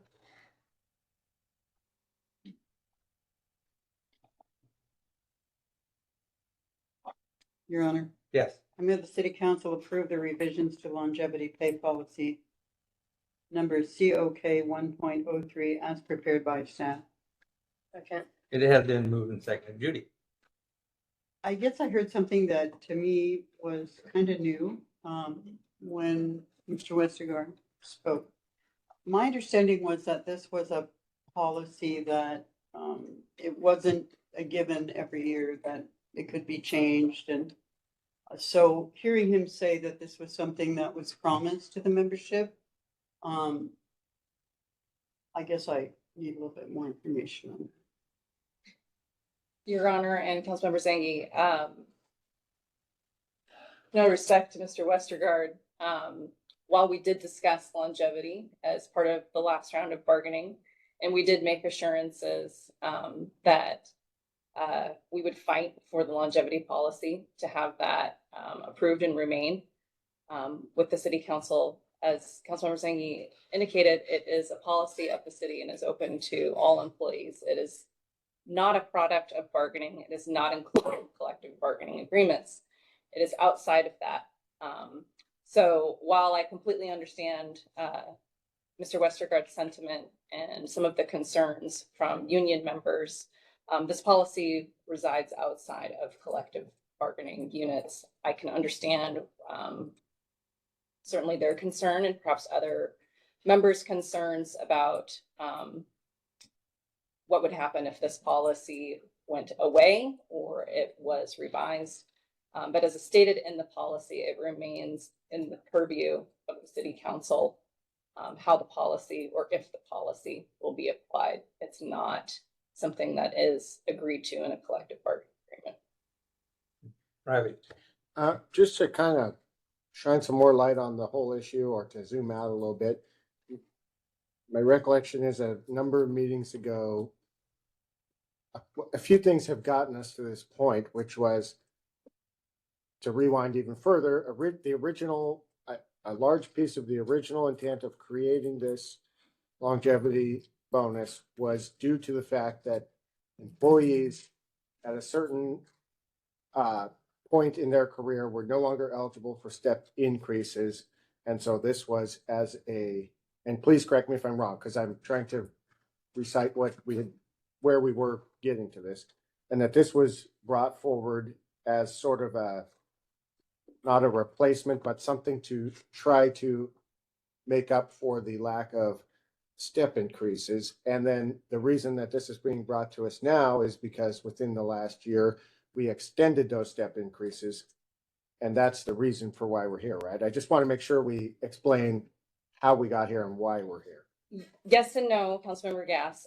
So this policy did come out of discussions about how we address long-term employees who may or may not be at the end of their available steps for their particular position. This policy, it only honors and provides a payment for length of service. It mentions nothing about whether or not an individual has reached the end of their steps. That remains completely separate from this policy. That was brought up during our budget discussions because, yes, through collective bargaining and through action of the council, we have extended a number of our pay scales so that employees that had previously maybe been at the end of their steps for their particular grade are now eligible for additional step increases. However, the direction from the city council, or I think the concern from the city council with regard to this policy, was its ongoing expense. What staff has provided is a reduced payment program that allows for a longevity payment system to remain so that those long-term employees can still be honored, because that is the intent of this program. I want to be very clear that when we talk about a longevity payment, we talk about step increases. These are two very, very different things. Again, longevity is about celebrating and thanking our long-term employees. Step increases equate directly to performance. They are a product of an evaluation. They are not a thank you. They are recognition of a job well done. So these are two different things. It is certainly within the council's preview to alter the policy, reduce it, whatever, and reduce in response to having these additional step increases. But again, those step increases or those step extensions came out of bargaining. This policy is for all employees, regardless of if they belong to a collective bargaining agreement. I don't want to conflate collective bargaining agreements and a citywide policy. They should remain separate. And I'm going to stop there. I wanted to say thank you because I feel like at the last budget, you know, we had this policy and then discussion was talking about not having it at all. And I feel like this, what was brought forward by staff was kind of like a middle ground between what the council really wanted to do, but also what we needed to do for our employees. So I'm appreciative that it came the way it did for revision. You know, 30 years of service or 15 years of service nowadays is very, it's unique to have that. And so I know we're under budget constraints significantly, and I know this isn't a ton of money, but that little reduction for me kind of helps me in the middle there to continue to support the program as we move forward. So I'm appreciative that it came and kind of met in the middle versus going one way or the other. Thank you. So, first of all, I think we are all thankful for the longevity and appreciate our employees for the services that they do. And the city, unlike the IBW themselves, do things in regards to budgetary or financial pressures. The union just recently, not too long ago, stopped providing healthcare, I think, in retirement. Is that right, Ben? Say again? They stopped providing a healthcare option in retirement. No, it's just turned over to a third party instead of doing through. Yeah, and then rather than going through the union, but you always are making adjustments to this policy. This is an adjustment compared to the pressure that we have. And when you do the rate study and you're right now we're in deficit, then we're not making them. We're not paying for the need that we have. We're using reserve, which can't go on forever, to pay for the operations and capital projects of the city. So I think this is an adjustment that the council and management have talked about, while compromising to make sure that we still honor those that are spending the number of years they are working for the city. I know where they're at. I worked for the city for 38 years, and for a number of those years, I had no step increases and no options except for maybe a cost of living raise once in a while for that. So I understand exactly where they are, but I wasn't there just for I love the job I had. It supported my family, put my family in a position where I could raise my kids and live here in Ketchikan and actually have the ability to retire.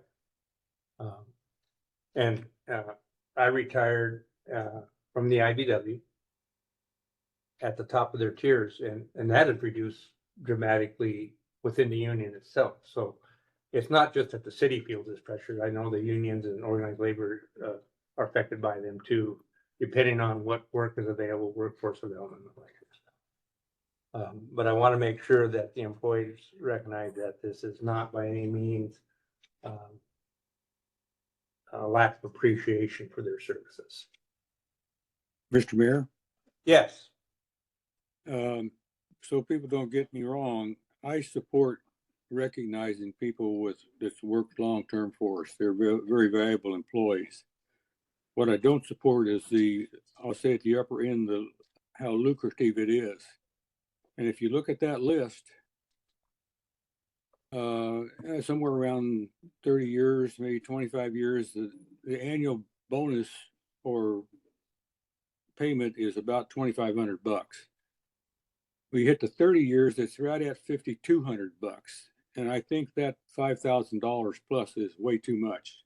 And I could agree to a maximum of about 2,500, but I will not agree to 5,000 or the way it's written. Thank you, Dick. Anybody else?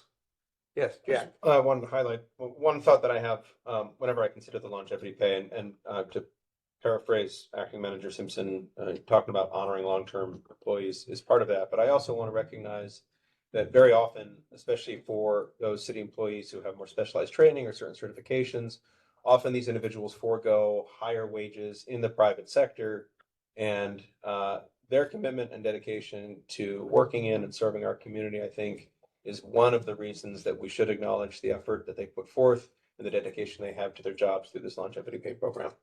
Thank you. Anybody else? Hearing and seeing none, please call the roll. Finnegan, Yes. Coos, No. Kistler, Yes. Zingy, Yes. Matani, Yes. Bradbury, Yes. Gas, No. Matani. No. That passed your report to 3. Thank you. Moves us item to item D, resolution 2986, amending the city of Ketchikan compensation planning guide for a reclassification of the position of the electrical division manager. Do I have a motion, please? Your Honor, I move the City Council approve resolution number 25-2986, amending the City of Ketchikan compensation plan to provide for the reclassification of the position of electric division manager and establish an effective date. Second. And then move second, Lacey. Your Honor, members of the council, several meetings ago, I mentioned that this item would be likely headed your way for consideration. As you're aware, we've been without an electric division manager since the early part of the year. We have been recruiting since prior to that vacancy with obviously no success and very little response. The primary reason for that is because the wage for this position is under market. We've known this for quite some time. This was again expressed to the council when we last went through a recruitment for the position. And at that point in time, we had been speaking with recruitment firms that essentially told us that they would be of zero help to us because the position classification was too low. And they would not help us. They recommended reclassifying the position. We have been engaging with SGR, Strategic Government Resources, as the council is aware, for the recruitment of the city manager position. I had a conversation with SGR about their ability to assist the city with recruitment efforts for the electric division manager, and they replied with the same thing that we had heard from other recruitment firms, that this position is classified too low, but they were willing to do a market study to determine what an appropriate wage was for the position. They too determined that the wage is out of market, and that report is included in this agenda item. They have made a recommendation for a salary range for the position to bring it closer to market and to make it a more appealing position. I will add that part of their research as an electric utility manager, there are a number of other benefits that they would also recommend as part of that recruitment effort that the city currently does not offer, such as a signing bonus, a more healthy relocation package, and possibly even performance bonuses based on performance and meeting certain goals and expectations of the city council. In light of those particular benefits not currently being offered by the city, I had asked the human resources manager to prepare the resolution that's before you today to reclassify the position to a slightly higher value above what SGR had recommended to essentially make up for those benefits that we currently do not offer. I can't stress enough, and we've already had the conversation here tonight, how important this particular position is for the city. We are very, very desperate to have somebody in this position who has the experience, the qualifications, and the know-how to successfully run our division. The division is not without its challenges, both with its staffing, with deferred maintenance, and certainly with looking ahead to the future as what our future electric needs and demands are going to be. We need a strong leader to be in that position. And what we're doing right now in terms of recruitment is not attracting that type of person. So what I'm asking tonight is for City Council consideration of reclassifying the salary for this position so that we can be successful in recruiting a qualified individual to fill this position and to lead the electric division. So I had conversations with Lacey about this particular item. And my opinion is, I think the 230, which is the recommended cap or top level of that position is warranted. I think that going above what is normal for utilities in the state of Alaska is, I'm in favor of that, because once you make a wage at that higher wage, that's forever, because a new person is going to come in and expect the same thing. I think we need to go back and review the signing bonus, put in the appropriate language so that we can do that. It's pretty commonplace right now for professionals with license experience, and also make them whole on their moving expenses. And of course, there's always, exceptions to that in regard to we're not moving somebody's yacht or their motorhome and all that kind of stuff. But I know that in past conversations, when we were doing a position of lineman, a lot of times when the linemen come here, they lose money in regards to travel and relocation. There's also, programs out there where they work with professionals that come to, say, a city manager or utility director, where they help them with selling their house where they're living and buying a house here, and it's a two-part deal. A lot of times, if they keep a house, it's kind of a safety net to go back to, that kind of stuff. And if you buy a house here, it's kind of a commitment type thing. But anyway, I think that my thought would be for direction to figure out the signing bonus and the moving expense issue in regards to the advertisement, bring it up to the recommended 230. And see where we go from there as a first step. Yes. Yeah, you kind of took the words right out of my mouth, but I mean, even looking at those numbers is scary in and of itself. But if that firm that we're going with and trusting in recommended 190 to 230, I don't think, I agree. It doesn't make sense to increase it and offer higher as recommended. So, I mean, even the recommendation is pretty staggering, but to go above that just seems like way too much. So, I'd like to make a motion to, change the range to the recommended 190 to 230 as recommended by SGR. Second. If that has been moved and seconded. Your Honor? Oh, yes. If I could make a comment, I think as part of that motion, if Roddy didn't intend it, is that we authorize the manager to deal with moving costs and signing bonuses at the same time, if that's appropriate. Riley, it's your motion. I mean, I agree with this sentiment. That just seems rather open-ended. I don't know if we need to get specific. I mean, I don't want to agree to giving them an outrageous amount of money, but something that's reasonable. So I guess we'll leave it to the discretion of the manager. Well, I think that the option would be to go back to the outfit that's doing the recruiting and have a discussion with them and come back to the council with whatever that ballpark figure is going to be. That makes sense. Addie. So everything I say, I understand the importance of this position. We need it. We're in a bad position. I guess I'm frustrated. I'm frustrated because the list of comparison that we are given that says we need to pay this much is for massive companies. On this, if you go through every single organization listed here, as I spent my time last night doing, there's only 2 on here that even remotely compare to our size of customer base and our structure in the city. A lot of these organizations who have this 210, 230, 203,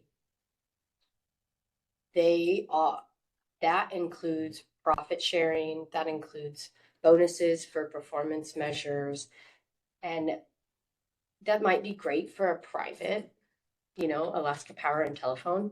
We're a city-owned utility. I'm not that if we give those profit sharing, if we, these type of, sentiments that other people get, what does that say to our customers? Like, you pay more so that we can now split the profit. It's just like there's these bonuses that just aren't really comparative to what we actually have in our structure here. The Copper Valley Electric Association and City of Unalaska are the only 2 that service the size of community that we have. Well, one's a little bit bigger, but one is roughly the size.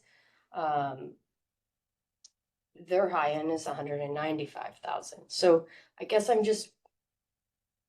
we need it filled. I understand that, but I just feel like these are unrealistic to compare to create a pay scale for when we can't do these things. If we do this thing for one, if we raise it to 230, I believe, was 230 the high end? That was the recommendation. Yeah, so if we raise it to 230,000, that's one position, and then we give a sign-on bonus and we give an extra relocation. What about our other managers? What about that? Where does it put our city manager at? Because now our city manager has to be at a certain rate. Well, our last city manager wasn't at this high end rate if we brought somebody in on the high end. So I understand this one position is super important, but I think we have to think about the outfall, unlike we did on other agreements that we made that then later on we found out, whoops, we should have really thought about it then. I just think there's one, I don't agree with comparing it to Alaska Power and Telephone, or which is the 225, or Alaska Electric Light and Power. I agree with increasing it, but I just think we need to be mindful on how does it impact our other managers and our city manager in terms of our finances, because we can't do it for one and not do it for the rest. We saw how that went. It was not good. People are unhappy. They feel they're undervalued because we valued this new person at a much higher rate than them. So that's my big concern, is how do we do this and make it equitable for all of our managers, especially ones who've been here for decades. Like, I guess I'm just concerned on, we do it for one, how do we not do it for all? And I'll have Lacey talk to that after, but I think we have Jay and then Jack. Yeah, that's my concern too. We are a very small city-owned utility. And to go to even 230, we have a precedent in this city where, say, a deputy manager gets 160,000, and the manager of that division is already making, say, 148 or 150,000. We set a precedent that we require to raise the manager's salary by 10%, at least by 10% more than the assistant manager is making. If we authorize 230, our salary range for the manager hire will go up much higher. And these are very difficult circumstances. And financially, I don't think we are at a juncture where we can afford this.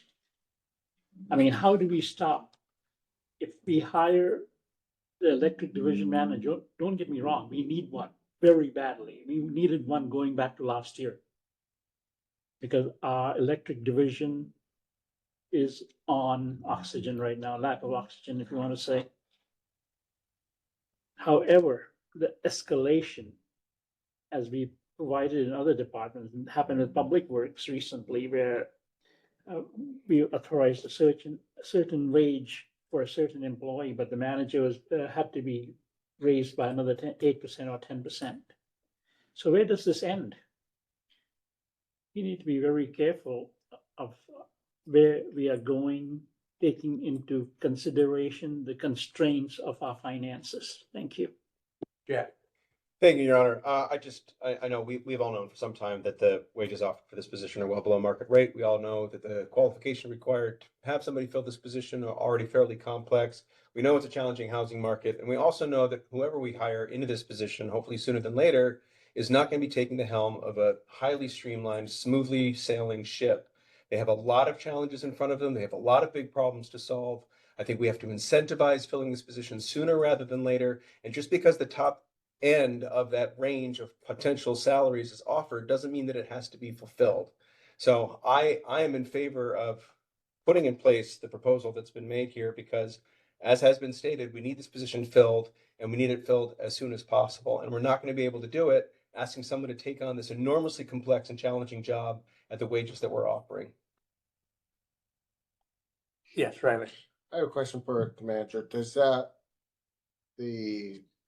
I don't know if it's a policy or a recommendation that we've wrestled with before in regards to anyone who manages another person is supposed to be, what is the difference? 8% minimum? So the Councilmember Gass, the minimum that we try to ascribe to is 10% between managers and their subordinates. So does that theory apply between the manager and the electric division manager? Yes, but the other thing you need to understand with your city manager position, that's a negotiated position. It's not a classified position. So while you're advertising a range, eventually when you land on a finalist candidate, that will all be negotiable, including additional benefits. So if we were to go, sorry, but just to continue, so if we were to go with this reduced range of, what is it, 190 to 230, and we were to land at, say, 210 right in the middle, pretty much the expectation would be the manager would then get 10% more than that. I would recommend, and I think SGR would say the same, that a bare minimum, your city manager needs to earn 10% above the next highest paid employee. And that is the concern, you know, that I don't know which direction to go here because both sides have a very valid point. I mean, we need to fill the job. I mean, to be honest, the wage that it's being posted at now seems very intriguing, I would think, but apparently it isn't. But then we run into what we've been dealing with in prior meetings where, oh, now everybody else wants another 10 or 20 or whatever percentage. So I definitely see both sides and it's a tough one. So what you have to remember is that range is a minimum. We can hire a utility manager at 230, raise the manager because that utility manager still has a boss at 10%, but we don't have to adjust any of the others. That's a minimum, not a maximum. So they can be 25% above them. Is that correct? But if we hire the utility manager at 230, then we have to hire the city manager at 253. Whatever it is. Yeah, I mean, 10% at 230 is 23. Yeah. What is the manager at right now? 220 is I think what Delilah was at previously. So those are decisions that we have to make, of course. But the reality of it is, at the present rate, and with the professional company that we have that does this nationwide, we're not getting any takers. We're competing with the Pacific Northwest, which has a very lucrative and prosperous economy that can go anywhere and name the price of stuff because there's a lack of professionals to fill these positions, and we're competing whether we want it or not just in Alaska, but in the lower 48 and rest of the nation. And I don't think that we have to be concerned about the caliber of person that we put in this position. If they're not in the market range and they're taking something by far less, are we meeting the needs? I guess would be my concern. Who else had the question? Yes. Our statement on I know when I was talking to the SGR guy, about the electrical manager, or whatever they're called. That, one of the issues with us is some electrical companies are just burning coal or oil or things. We have dams. That's a whole nother category of knowledge that our electric person needs. They have to have hydropower expertise.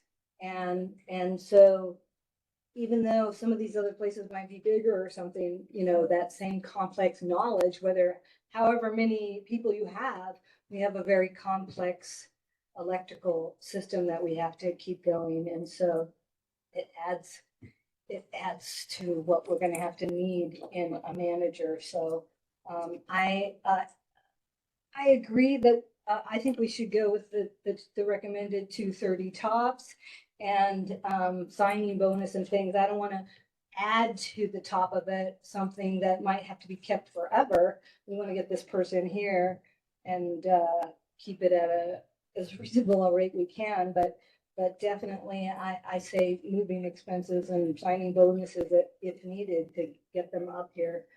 And I think the recommended parameters are a good idea. So we have an amendment to the motion made by Mr. Wright. Yeah, seconded by Coos, with the instruction that the manager will go back and discuss the hiring bonus system, what it takes for us to get that into play, and the cost of relocation. Is that my understanding? Is that right? So we have that before. Is there anybody else that has comment before we move forward? Yeah. Yes. Wouldn't it be prudent to go back to SGR and first be transparent and figure out what the signing bonuses and the moving expenses is going to be? She will do that and bring it back to us. That in the motion. That how you. Mhm. Yeah. Did you have something? I did, but I'd like to defer to Councilmember Zangi first. Go ahead, Judy. Sorry. I just want to say, I'm comfortable supporting this. I think that we all know how desperate we need this position. And we should invest in the best. It's going to be a challenge getting somebody here even at this amount, especially if we have an interview in November or December. I mean, the reality is this is a hard place to live and things are expensive, and just read Facebook to see where we're at in some areas. It's not going to be very easy. So I think that if this offers any kind of incentive to people and we can get a bit of a signing bonus and maybe some other things in place, especially the moving expenses. I mean, I really felt for that guy that moved up here and ended up being taxed on his moving allowance. That just didn't seem right to me. So I think that this is a good compromise. I appreciate Councilmember Gass bringing this forward, and there's no guarantee anybody will go for this, but at least we can try it. I think it's better than what we have. So, Lacey, did you have anything? Yes, just for the purposes of the motion amendment, I'd like to offer, again, for the purposes of that resolution, because it does specify the grade of the position. What SGR had recommended doesn't jibe with our compensation structure. So I'd like to recommend a grade of 795, which would provide for a salary range of 165,591,000 to 233,215,000. So it's slightly above that 230, but it's the closest approximation within our grade structure for the range that SGR recommended. I'm fine with that. Anybody else? How much is the next one lower than that? I'd have to look. Oh, sorry. That's Yeah, all right. sorry. No, that's fine. I didn't bring it with me. Okay. Anybody else? Conveniently forgot that. Do we need to adjust the motion? What's that? Do we need to adjust the motion? I think we have enough information in there. With no other hand, please go roll. This is on the amendment, correct? This is on the amendment, correct? To adjust it to what Lacey just said, not what. Yeah. Riley The final point, is So I recommend- we said 230, the closest match is the 233. Is that all right with Riley? Sure. Okay. So make sure. Is that all right with the second? That's good. Yep. Okay. Thank you. Please call the roll. Gas, Yes. Finnegan, Yes. Kistler, Yes. Bradbury, Yes. Batani, No. Zingy, Yes. Goose. Yes. Thank you for So that. that was an amendment. That was on the amendment. Does that carry the motion? Because Do you have to bring back the resolution then again? Is that what No. you're saying? No, no. So yeah, that can carry for the main motion. All right, appreciate that. Okay. Thank you. So that brings us on to item F, award of professional design service agreement, Ketchikan City Hall HVAC design. Respect, do I have a motion, please? Your Honor, pursuant to sections 3.12.030, 3.12051B2, and C2A of the Ketchikan Municipal Code, I move the City Council award the professional design services agreement for Ketchikan City Hall HVAC design to Respect in the amount of $66,793. Authorize use of a contingency of $10,000 for a total project cost of $76,793. Authorize funding from the Public Works Building Maintenance City Hall HVAC replacement capital account, and authorize the acting city manager to execute the contract on behalf of City Council. Second. Then moving second. Lacey. Your Honor and members of the council, this is a capital project that we have been discussing and chewing on for a very, very long time. That I think all of us feel the effects of as we sit here in the meetings. As detailed in the memorandum, we had previously gone through a design process for redesigning the HVAC system in City Hall, but it had been shelved due to cost concerns. We are wanting to bring this project back and to continue the design of an HVAC system with essentially the same engineering firm that we had used previously, which is now known as Respect. They had been PDC engineers. I'm not going to sugarcoat it. While this is a design, which is fairly modestly priced, to do the actual project is going to be an expensive project. We have it slated for next year at $1.9 million. I don't know if that will be sufficient or not. That's sort of been a carryover figure. Amanda's giving me a very funny look, so I'm judging by that, that's probably insufficient, but we won't know that until we go through a design and an engineering phase. The HVAC system in this facility is aged and faulty and very, very unruly and provides for a lot of inefficiencies. So we're hoping to correct a lot of that with this project. So that's it in a nutshell. So Lacey, how old is the HVAC system that we have in this building presently? I'm going to defer to our Assistant Public Works Director, Amanda Robinson. Mayor, well, last major overhaul for the HVAC system, I believe in 2008 for this building. And then there were some minor adjustments when they did the remodel, the first floor, 2011, 12. Yeah, 2011, 12. So it's definitely due for a major overhaul. The boilers are quite old. I don't think they were replaced in 2008. They're much older than that. So I know that for years, and it's not just this building, it's buildings all over the community. The control systems are problematic, very problematic. And how you get your air into the building, how you disperse it, all those types of stuff. And of course, our boilers right now are old and fairly outdated and probably are getting hard to refurbish and maintain. What are the alternatives? Do we do smaller units per floor? So the design from 2018 utilizes a heat pump system. So there would be condensers on the roof with cassettes in each area that would be controlled locally from each room, which would give each user in each area much more control over their environment. You say it was gonna be what kind of a system? A heat pump system. Let's say it will be, so it'll be more energy efficient It in would, regards. yes. So it'll be all electric, no oil. No oil. Okay. Yeah, we potentially could keep one oil boiler as a redundant system because the heat pumps do have trouble in the very, very cold temperatures. Make it below, 20-degree range, and so sometimes it will go on for the 2 or 3 days that we would have redundant heat. But we could also look at electric baseboards or something like that as a redundant system instead. So is our backup generation system for this building capable of handling an advanced heat pump system as we're speaking about? That's something that we'll have to look at. That's why I wanted to start back at the 65% design instead of, because the 2018 drawing got all the way to 95% design.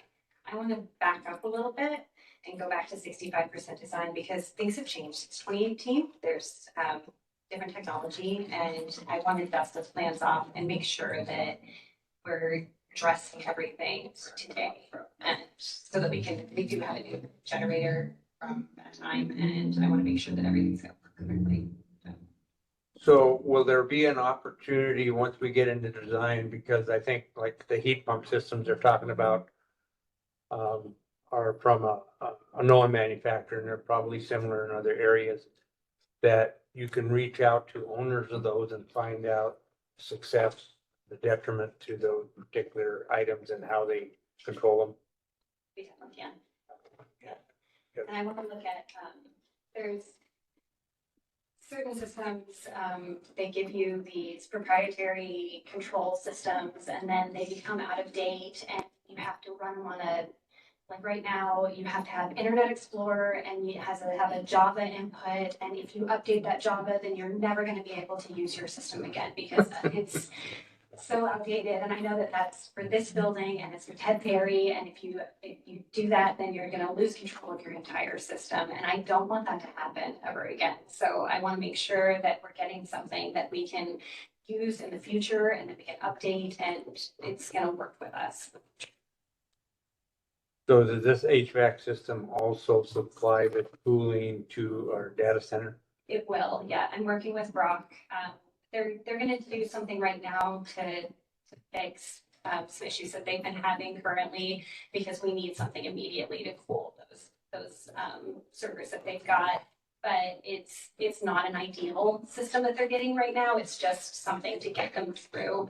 So I'm going to work with Brock. He would really like a specific type of cooling system that we're going to hand in hand to make sure he gets what he needs. Thank you. Anybody else?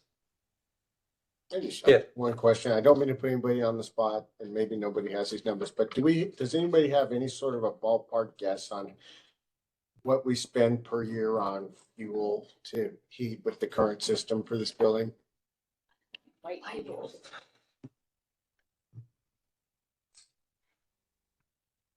I think we did remove a buried fuel tank that.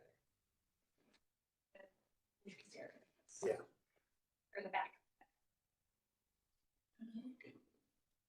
We removed all of our very. Correct. So how do we manage storage of fuel now? Heating fuel, Your Honor, and Councilmember Gas for this building was budgeted at almost $18,000 for the year. And we spent more than that in 2023. And of course, this fluctuates with fuel prices. So yeah, sure. Okay. And weather and all those things. And we got to keep in mind these raising electric rates. I mean, honestly, it's something to consider. Might as well pay ourselves rather than the fuel company. I don't know. And we can crunch the numbers to see, what the load would be with these units and what the rate could be and figure out how much we'd be spending electric. And so when would you come back to us with, you're gonna start at, you say 60? 65%. 65? And what would be the next benchmark? At 95%. And then you'll come back with some ideas for us in regards to that, how that's working out. Anybody else? I do just have to say, looking at the big picture of this, considering, I know everything is just insane with the pricing now, but I have to say, when we step back and look at our bigger overall situation with raising people's rates and spending into the red, I understand this is important, but we're talking about $1.9 million or more than that now. I'm just not sure we can look the community in the eye and say, this is a top priority that we need to spend a couple $1 million on. And that's just me. That's just my personal opinion. I certainly appreciate that because you're dealing with other people's money and I really do appreciate it. So we have a heating system, but we also have a separate air handling system. Is that right? So this is combining the two of them because we have a cost for the existing air handling system, which is separate than just the furnace for heating. Yes. I also shared the same sentiment as Councilmember Gass, but then it's brought to my attention that if we're paying $18,000 in electric to KPU, that is more funds going to KPU than they currently have, which can help the long-term financial situation. It's not going to solve the world. I wish it would, but it could help chip away at that number if we're shifting our funds from one area to the other. A boiler system, if it goes down, if it were to go down tomorrow, we're looking at a very hefty price tag, if we're lucky to even get something similar to that, to have the current system we have. So I also shared that, well, why don't we just keep this? But when I'd rather pay $18,000 to KPU than to Hetro, and then maybe that will help a little bit for our customers. Anybody else? Yes. I mean, the $1.9 million figure has been thrown around, but from what I understand from the acting manager's comments earlier, that could be more than that. Do we have a guess what that figure might be? So the 2018 cost proposal was $1.2 million. We do have estimating services built to this here for design. So once we do get everything flushed out, we can come back to you with a better estimate. I just crunched a few numbers here. From that 2018, if we escalated it 20%, that would be $1.5 million, and probably would be more than that, probably the 1.9 range. I will say, in my experience, things do not get any cheaper, and the system will just age even more. We could try to kind of piece it together, but again, you end up spending more for the same thing over time. When if you did it all at one time, you would save a lot of money. So, thank you. The other question is, because we're going to a heat pump system and moving away from fossil fuels, are there grants available for this you type? can look into it. I think that would be a reasonable thing to do, is to find out if there's grants available to help us with upgrading municipal buildings such as this. They can have our contracts and grants administrator start to look. Thank you. Anybody else? Hearing and seeing none, please call the roll. Gass, No. Coos, Yes. Zingy, Yes. Bradbury, Yes. Finnegan, Yes. Kistler, Yes. Vitani. Yes. Thank you for that. Brings us on to vouchers, which I don't see any listed. Manager's report. Sorry, Your Honor, did we move 7G, the wastewater generators? Yes, we did. Okay, I didn't note that. I apologize. Trying to make your life easier. Appreciate it. Just a few things, Your Honor. Following action at the last city council meeting to adopt and approve the position profile document that SGR put together for the city manager recruitment, That went out into the world, and SGR is actively recruiting now. So I think we have information on our website and Facebook. So information is out there for any prospective candidates. We have an election coming up, and we have been working with the clerk's office, and specifically Kim Simpson over with KPU Customer Service, who essentially serves as our PIO. She is putting together a postcard that will go out in the mail in a couple weeks to all residents, urging them to go to the city's website for additional information on our election, including the candidates, the propositions that are on the ballot, including the wastewater bond, and then the charter amendments as well. We'll be putting some information similar to that in the Ketchikan Daily News, which will supplement the information that the city clerk's office has to do as well for elections. And just the last thing I wanted to mention, even though we've all said it, but again, just my condolences to the family of the pedestrian that was struck today at the Creek Street incident. And also just a tremendous kudos to so many of our city first responders, public works, our museum staff. I mean, practically everybody was involved with today's incident, and it was a well-run incident. The fact that we were able to get things put back together, get the car retrieved by about 2:00 this afternoon, I think really speaks volumes to the efficiency of our organization and our talents and our ability to come together in horrible situations like this. So I just, again, want to echo all of the thanks and the job well done to our staff and to the community with today's tragedy. Thank you. Any questions in regards to management? Council committee reports? They're available. They have them in the packet. City clerk's file? City attorney's file? Your Honor. Future agenda items? We'll go around with mayor and council comments. Dick? Yeah, just thank everybody that responded today. We worked like we should work as a team. And thanks to everybody that did it. That's all. Thank you. Judy? Yes, I just want to echo what everybody has said. I mean, it was a great effort today. And it speaks to who we are as a community, but also to who our employees are. I mean, we are really fortunate. When I looked at that longevity pay, to see the list of people that have been here so long, we should be proud of that. We should be celebrating that. We should recognize that. That's all I have, Rob. Well, Yeah, again, thank you. It's wonderful to hear how, and the employees work together and respect each other, because they wouldn't be able to work together if they didn't respect each other.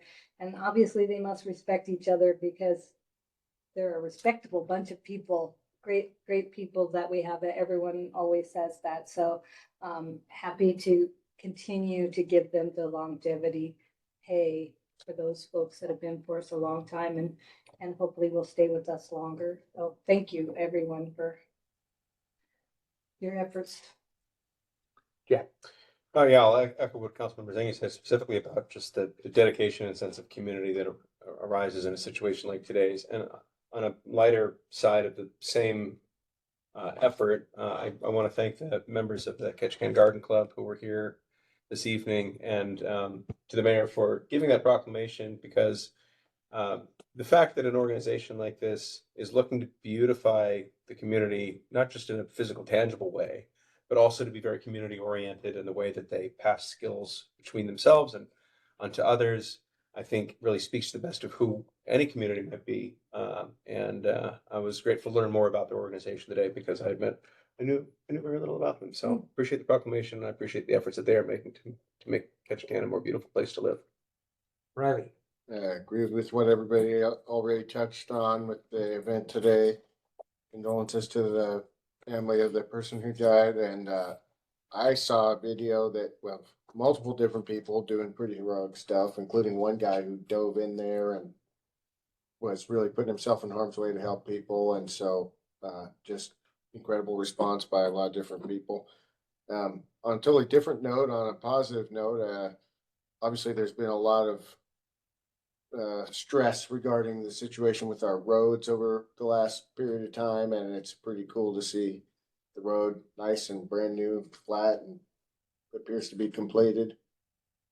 It's always easy to find something to gripe about. If there was one thing to gripe about, I was very surprised with our level of traffic to see that they've reduced to one lane from the mall to the hospital where we used to have two. That seems crazy, I guess, in the name of bigger sidewalks, but all in all, glad to see that the road is paved and smooth. Abby. Yes, thanks to everybody for today. It always amazes me how many people are actually involved in incidences around the community. I mentioned it 9 months ago when I stood at the podium. Maybe it was a year ago that I stood at the podium and said that. And it still continues to amaze me a year later to see that. And nobody thinks, they just do. And that was a comment that was made to me today, is like, how do people handle that? And they truly just, the job needs to be done, and they go and then probably think about it after. And I think that's hard for many people to do. And so that's a great attribute that all of our staff has in a situation like that.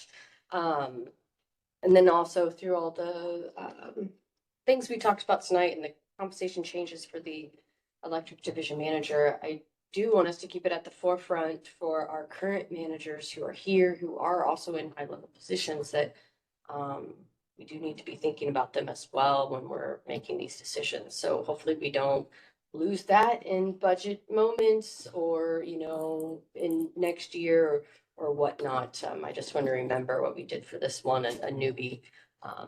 We need to remember our staff. Jay.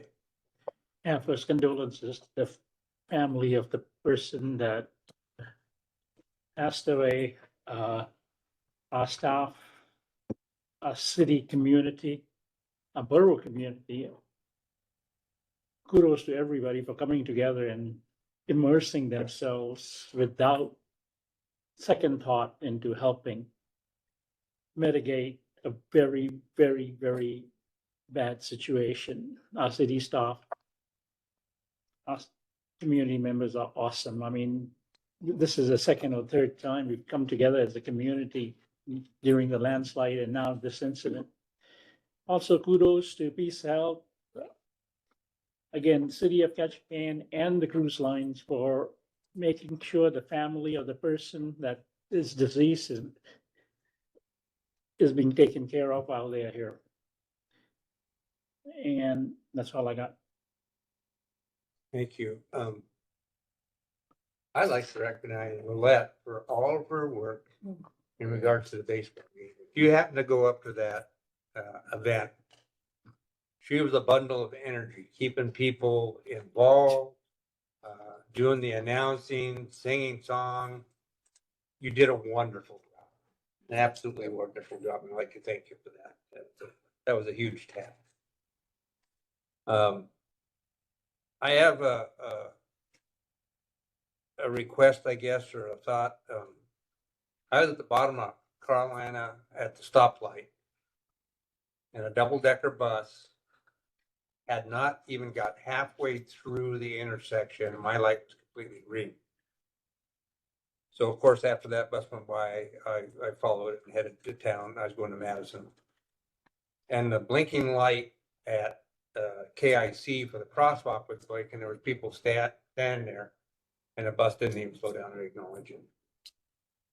One of the problems I had is that white double-decker bus had no license plate on the back, no identifying number, and no way to contact the name of who ownership and that kind of stuff. Of course, the double-decker bus, we kind of know who.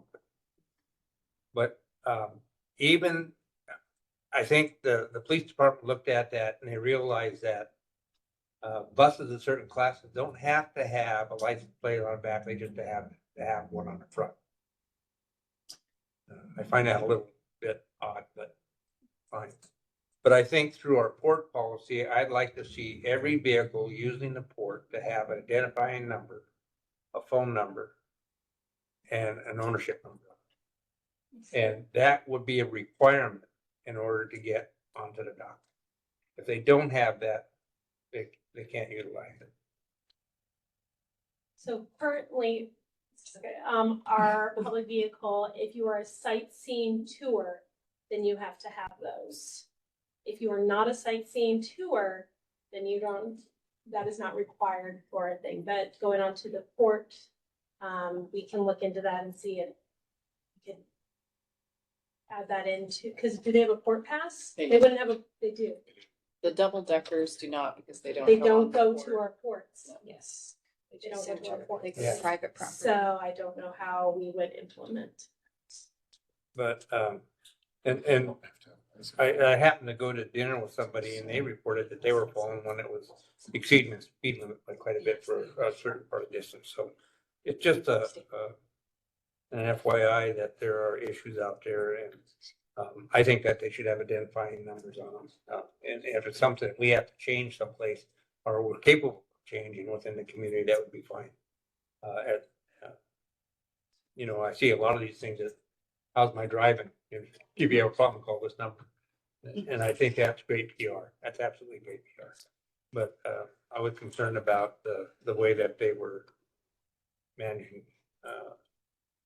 I know they have a schedule to keep and all that kind of stuff, but they have to follow the laws and stop at stop signs and pedestrians have a right of way.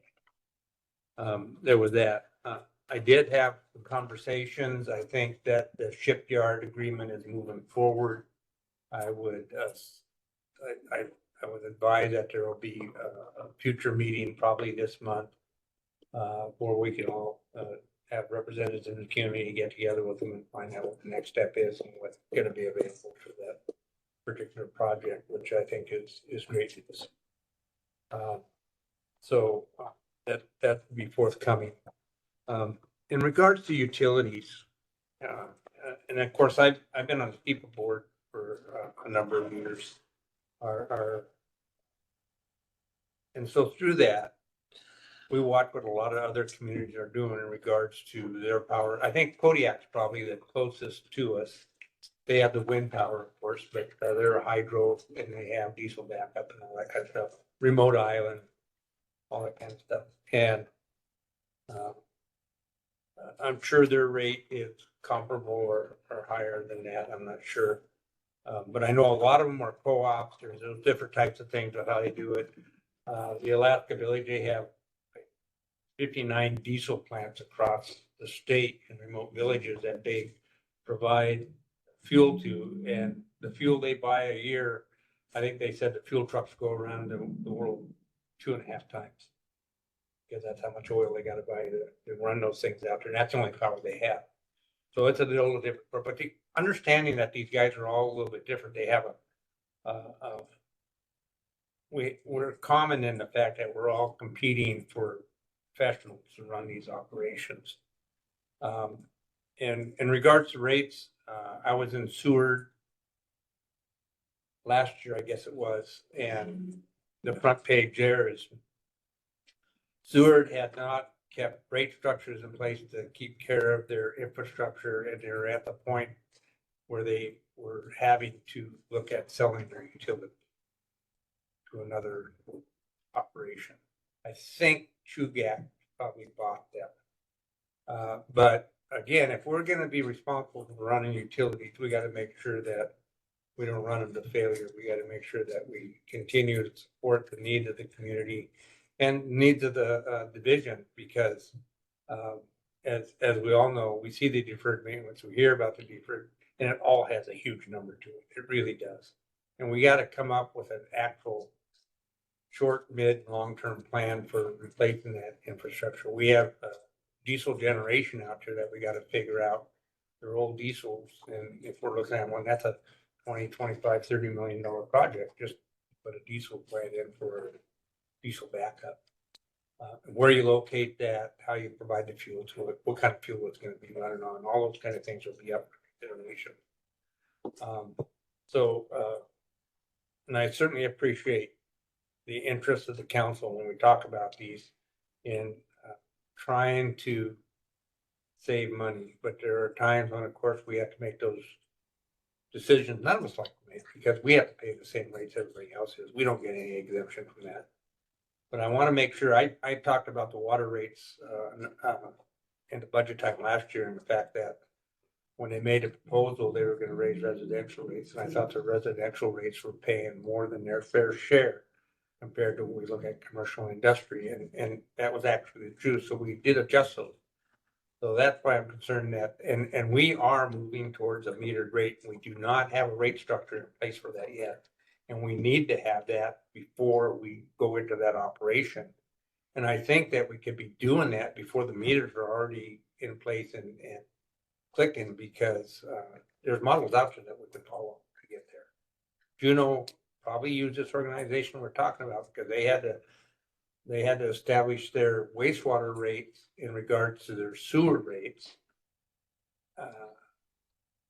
as it compares to the water rates in the buildings and the usage. They have meter rates for everything up there, so it's something that we're gonna have to tackle at some point in time. But again, I appreciate all the different opinions. I think that's what it takes to get this thing right, so we're not overcharging or undercharging, and we're meeting the needs of the community. And so I think that's all we have for comments, and we have an executive session. What's that? Oh, did I miss? No, I commented. You commented, yeah. Thanks. Must been asleep. Must not have been very- We'll wake you up next time. No word. So we have a request for an executive session on Birth 4 amended discussion. Do I have a motion? Your Honor, I move that the city council declare that, consistent with the acting assistant city manager's recommendation, it is in the best interest of the city to discuss potential improvements to Berth 4 and the associated impacts on the Berth 4 lease in executive session. In accordance with that recommendation, the city council will go into executive session pursuant to KMC 2.04.025A1 to discuss matters the knowledge of which would have an adverse impact upon the finances of the city and upon the city's ability to negotiate in a favorable agreement. It has been moved and seconded. Any discussion? Thank you for the short. Motion. Hearing seen none, please call the roll. Gas, Yes. Bradbury, Yes. Kistler, Yes. Wingy, Yeah. Matani, Yes. Finnegan, Yes. Hoos. Yes. Does anybody need a break? Please. All right, we'll take a 5-10 minute break before we get in. It's 9:30, so we'll be back at 9:40. 9:35. 35.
gave direction. Is there any?